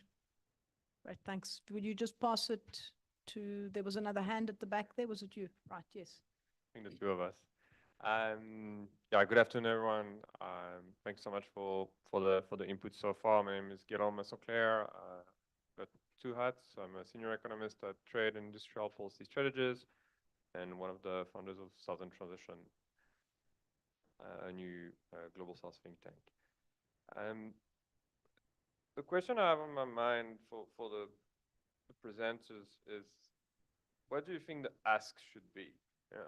Because I think we talk in fairly generic terms about what needs to happen, or fairly high level terms about what needs to happen. And have we actually done the homework and said this is really what we want to achieve when it comes to economic diversification, when it comes to value chain development? I spent the whole of last year developing South Africa's renewable energy master plan on behalf of the South African government to identify the opportunities for local manufacturing in renewable energy and battery storage, and understanding what's required to be done. And that was incredibly hard. And South Africa is arguably the country best placed on the continent to achieve that in the near term. So what have we done that exercise to look at it from the continental perspective and the various countries in the region, what's realistic that can be achieved, and how do we achieve that in the future? Thank you. Yeah. Ah, yes. Yeah. Quick, let me just do it then. Hi, everyone again. Kudaman Jonjo from PowerShift Africa. My question is for Alex regarding the question about value addition. A lot of stakeholders in the system, I'm Zimbabwean, for example, in the lithium sector, they've said there's not enough technology transfer to get to those higher levels from Chinese companies who can actually do this. What's your statement or thinking around that issue? Thanks.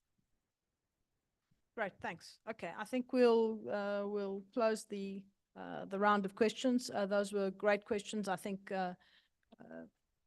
two of them really focused on the issue of what is realistic, and I think that really is important. And how do we have a roadmap from getting from where we are to where we want to be in the time frame? And I think we always know that those are sometimes the hard issues that we haven't always necessarily sort of really plotted out.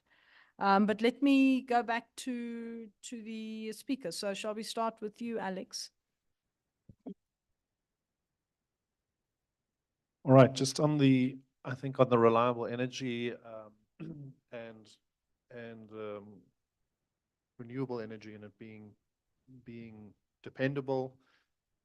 I think we're a little bit beyond the kind of sun doesn't always shine and wind doesn't always blow discussion when it comes to renewable energies. We've discussed the role of the Southern African Power Pool. There's a lot of work to be done on the other regional power pools in Africa.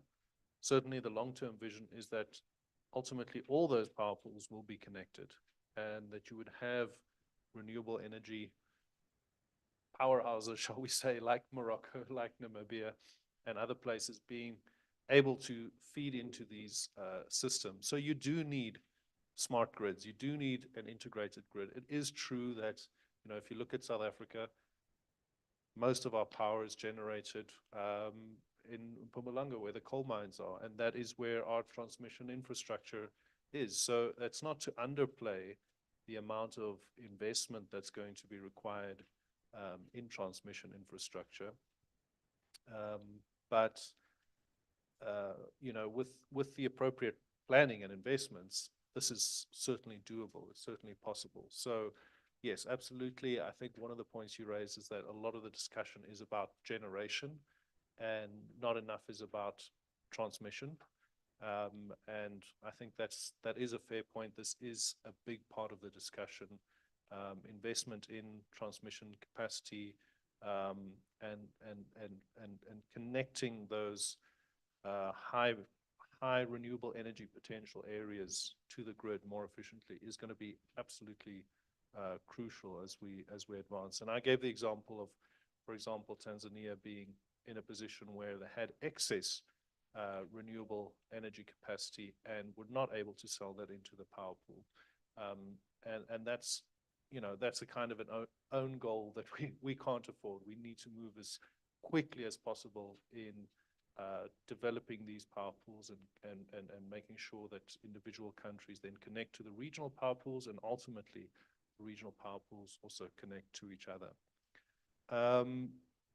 Yes, the question about value addition, there not being enough technology transfer.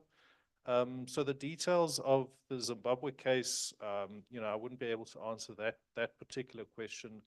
We do also look into not just critical minerals mining, but the mining space generally and mining governance questions on the continent.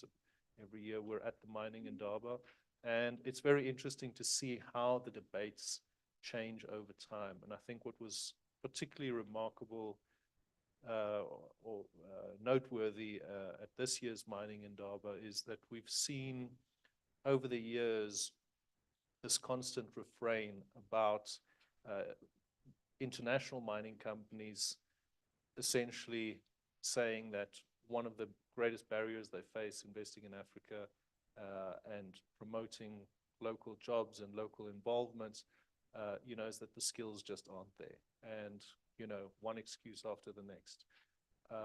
This year, I didn't see that at all. Every single global mining company that was reporting on investments and projects in Africa had statistics around the amount of funds that were going into training and capacity development, and they could report at a very detailed level in terms of local employment within those operations. And these were very high numbers, and they were not just low-skilled labor. It was right up to top management levels. So in that space, we have seen definitely an evolution of the discussion, and that is also the result of a long-term and an insistent push from African stakeholders to insist that it's not enough to just say that the skills aren't there. Then we build those skills. So I think that is something that we also need to watch very carefully in this value addition debate. Something I wanted to mention is that we've been working with the African Mineral Development Center, which is an African Union agency mandated to support the implementation of the African mining vision across the continent. And there's a new initiative called the African Green Minerals Observatory. It's available online, africangreenminerals.com. And through that, we, in partnering with AMDC, are trying to promote a more integrated regional perspective around where the minerals are, tracking some of these new developments in terms of the initiatives, emerging news, making available in a single repository, newly developing policy at national and regional level around green minerals. So really striving to support an informed engagement around Africa's value addition agenda on green minerals. And I really do encourage everyone here in our online audience to have a look at that resource, but also engage with us as we continue to develop and refine and bring more information into that resource. Thank you. Great, thanks. Simbini, do you want to briefly respond? No, thank you so much, and thanks, Alex, Stephen, for that very important question. When we started working on the Continental Master Plan, we were asked the same thing: can it be achieved to actually have a Continental Master Plan? And over the past 3 years, we have proven that it could be achieved. And when we produced the results, we also asked that same question that you've asked: is this realistic? You know, before I answer that, we had a lot of, when we're developing this, we looked at some of the realities that we are faced with. The first one is that we've got the youngest and the fastest growing population on the continent. And that's a reality that we are faced with as a continent, that if we do not create opportunities for those, for that young population, we will still, the problems that we currently have now will be multiplied 10, 20 years from now. The second reality is that when we looked at the plans that we have on the continent, they are not sufficient to address our current problems. But then also the reality that we were also faced with was when we looked at the countries that have really been able to develop economically, such as South Africa, and then those that have reached universal access, such as the Northern African countries, and Egypt. We noted a number of things. For South Africa, for example, between the 50s, from the 60s up to the 90s, the rate at which your power generation capacity was increasing during that period was 19%. It was huge. And that is what it took for the country to diversify its economy during that period. Then we looked at Morocco and Egypt, as well as Ghana. They have proven that it's possible to more than double our generation capacity within a decade. So because of that, we think it's practical, it can be done. So what we need to do, we are saying that, as Alex mentioned, one of the things that has constrained the development of the power sector on the continent is the lack of transmission. You have countries such as Angola right now, which have attracted investment in power generation, but they are sitting with excess capacity. And in the case of Ghana, because of the investments that they were able to attract within 10 years, you ended up having the government now with the take or pay clauses within those contracts, having to pay for the power, for that power, because there was no demand. But if we develop the regional transmission infrastructure, then that frees up and opens opportunities for those countries that have got more progressive energy policies to attract investment in power generation, so that we can then feed into the grid. And the other things that we have said as well is that we need to rethink the way we develop these projects. And this is why we are making these recommendations to our member states that, which I've just mentioned, that we have to adapt processes and approaches that help us to bring these projects away from this perpetual cycle where we are currently in, where we are doing feasibility studies, updating feasibility studies through an endless cycle before they actually reach financial close. The other thing that is also important is what someone mentioned, policy. We're working with the governments to make sure that they have the right policy to attract investment. And I think the fact that our heads of state have adapted the Africa Single Electricity Market and the Continental Power Systems Master Plan as flagship projects of the Agenda 2063 is a signal that they recognize that without adequate power generation capacity, all of our other ambitions, developmental ambitions as a continent, will not materialize. And what we see is that we are going to have a coalition of early movers, member states who are progressive and who demonstrate to the other member states that indeed we can develop our power sector and supply power and take advantage of these opportunities that will be created by the regional electricity markets. Right, thanks. Let me go then to Professor Zhang. Is there anything that you would like, any question that you'd like to respond to from a Chinese perspective?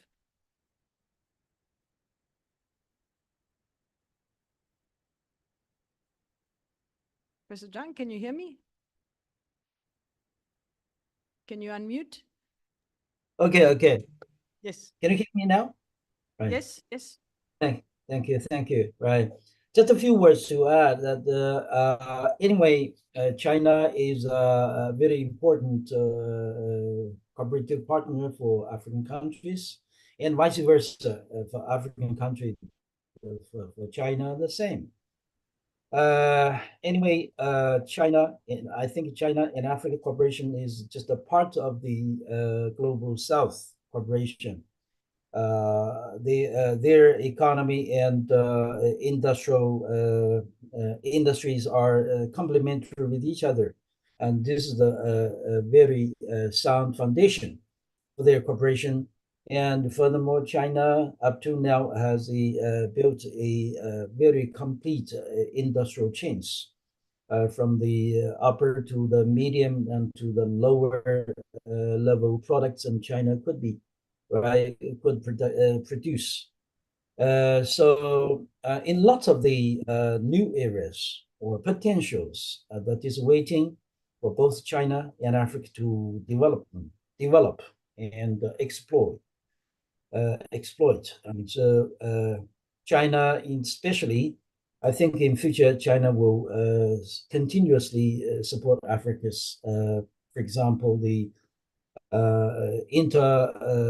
intercontinent transportation, connectivity, infrastructure connectivity, and for example, a good example is the China's support for the free trade, the continental free trade area, or zone of the African continent.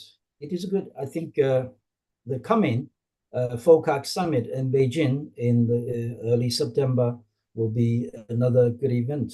I think in Beijing, I welcome our African friends to Beijing, to China, to meet and discuss further. Thank you. Great. Thanks, Professor Zhang. I think a round of applause to all our panelists. Thank you very much. I know that it's now getting really late in China. I think it's way over probably at least dinner.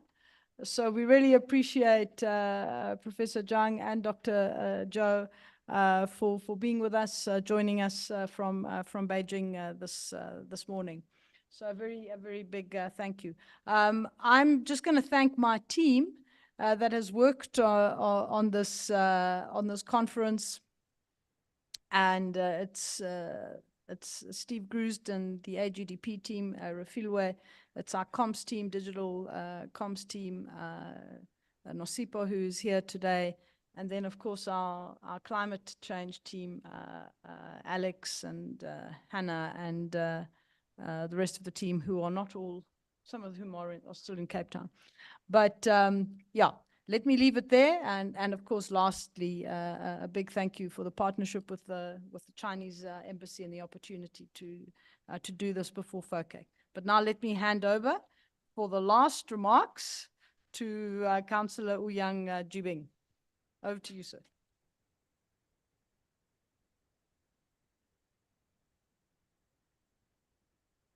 Good afternoon. Thank you very much, Elizabeth, and giving me this opportunity to say a few words. First of all, I wish to thank Saya and your team for hosting the dialogue today, and which make our dialogue a very success, you know. And also I give my special thanks to Stephen and Elizabeth for your chair. Otherwise, we can't start our dialogue on time and finish it on time. And secondly, I wish to thank our speakers. You know, Corbett he's my old friend, and Alex. I'm glad to see you today, and also Mr. Olofanso from NDB and Simbeni from NEPAD. Thank you for joining us. And your brilliant elaborations give me very, you know, many insightful thinking about how we push, you know, how to achieve China-Africa win-win cooperation.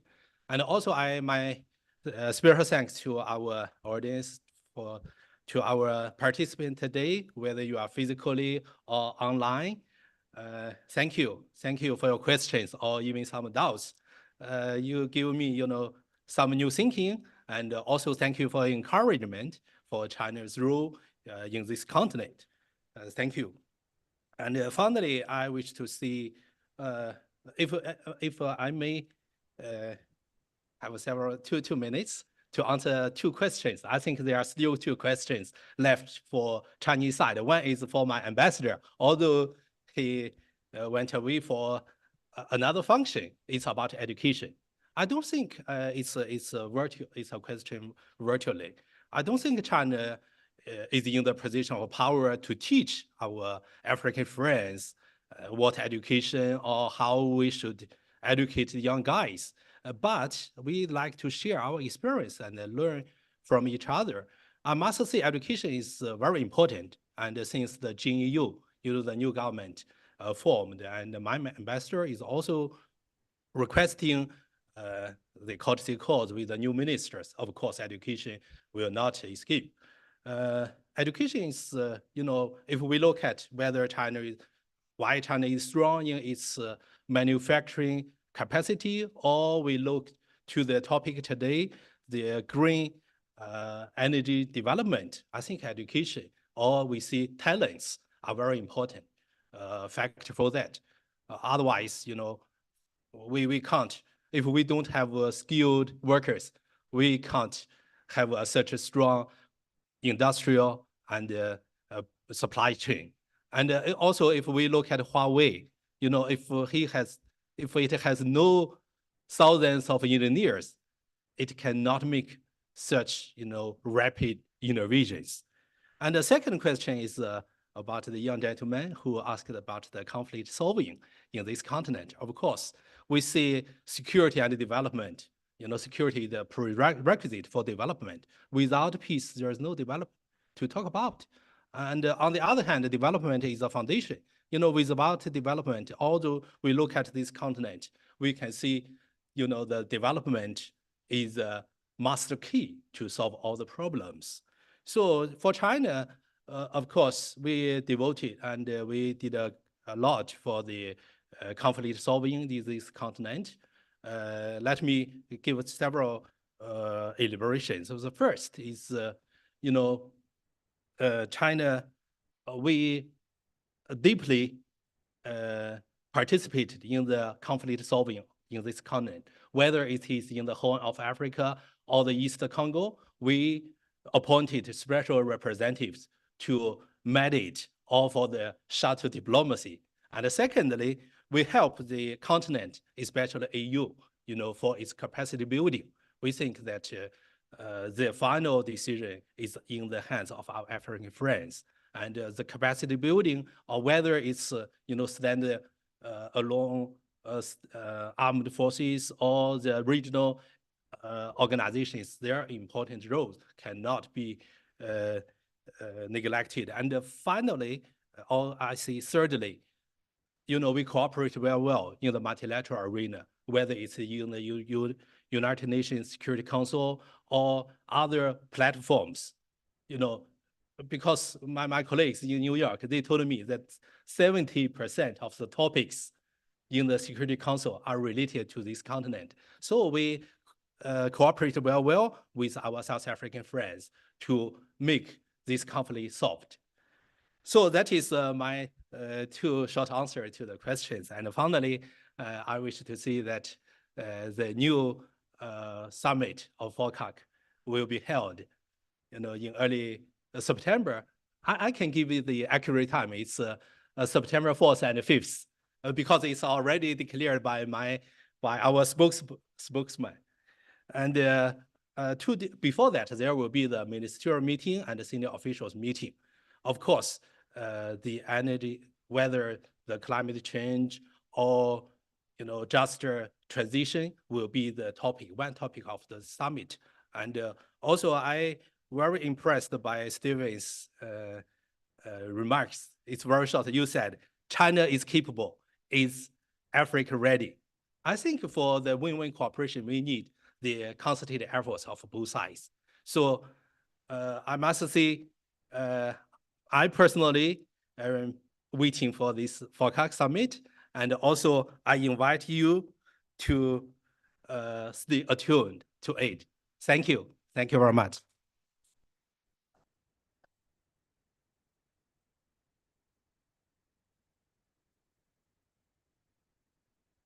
So we shouldn't have a closing after the closing, but just to, one thing we forgot on your table is just a very short survey. Ignore the heading. It was there was a typo in the heading, but just asking you 3 questions that are very important for us to improve our offering. And then lunch will be served outside at the restaurant, at the Koi restaurant. Thanks also to our team and to Yvonne from the Chinese Embassy. Thank you very, very much for all of your hard work. Okay, we are adjourned. Thank you.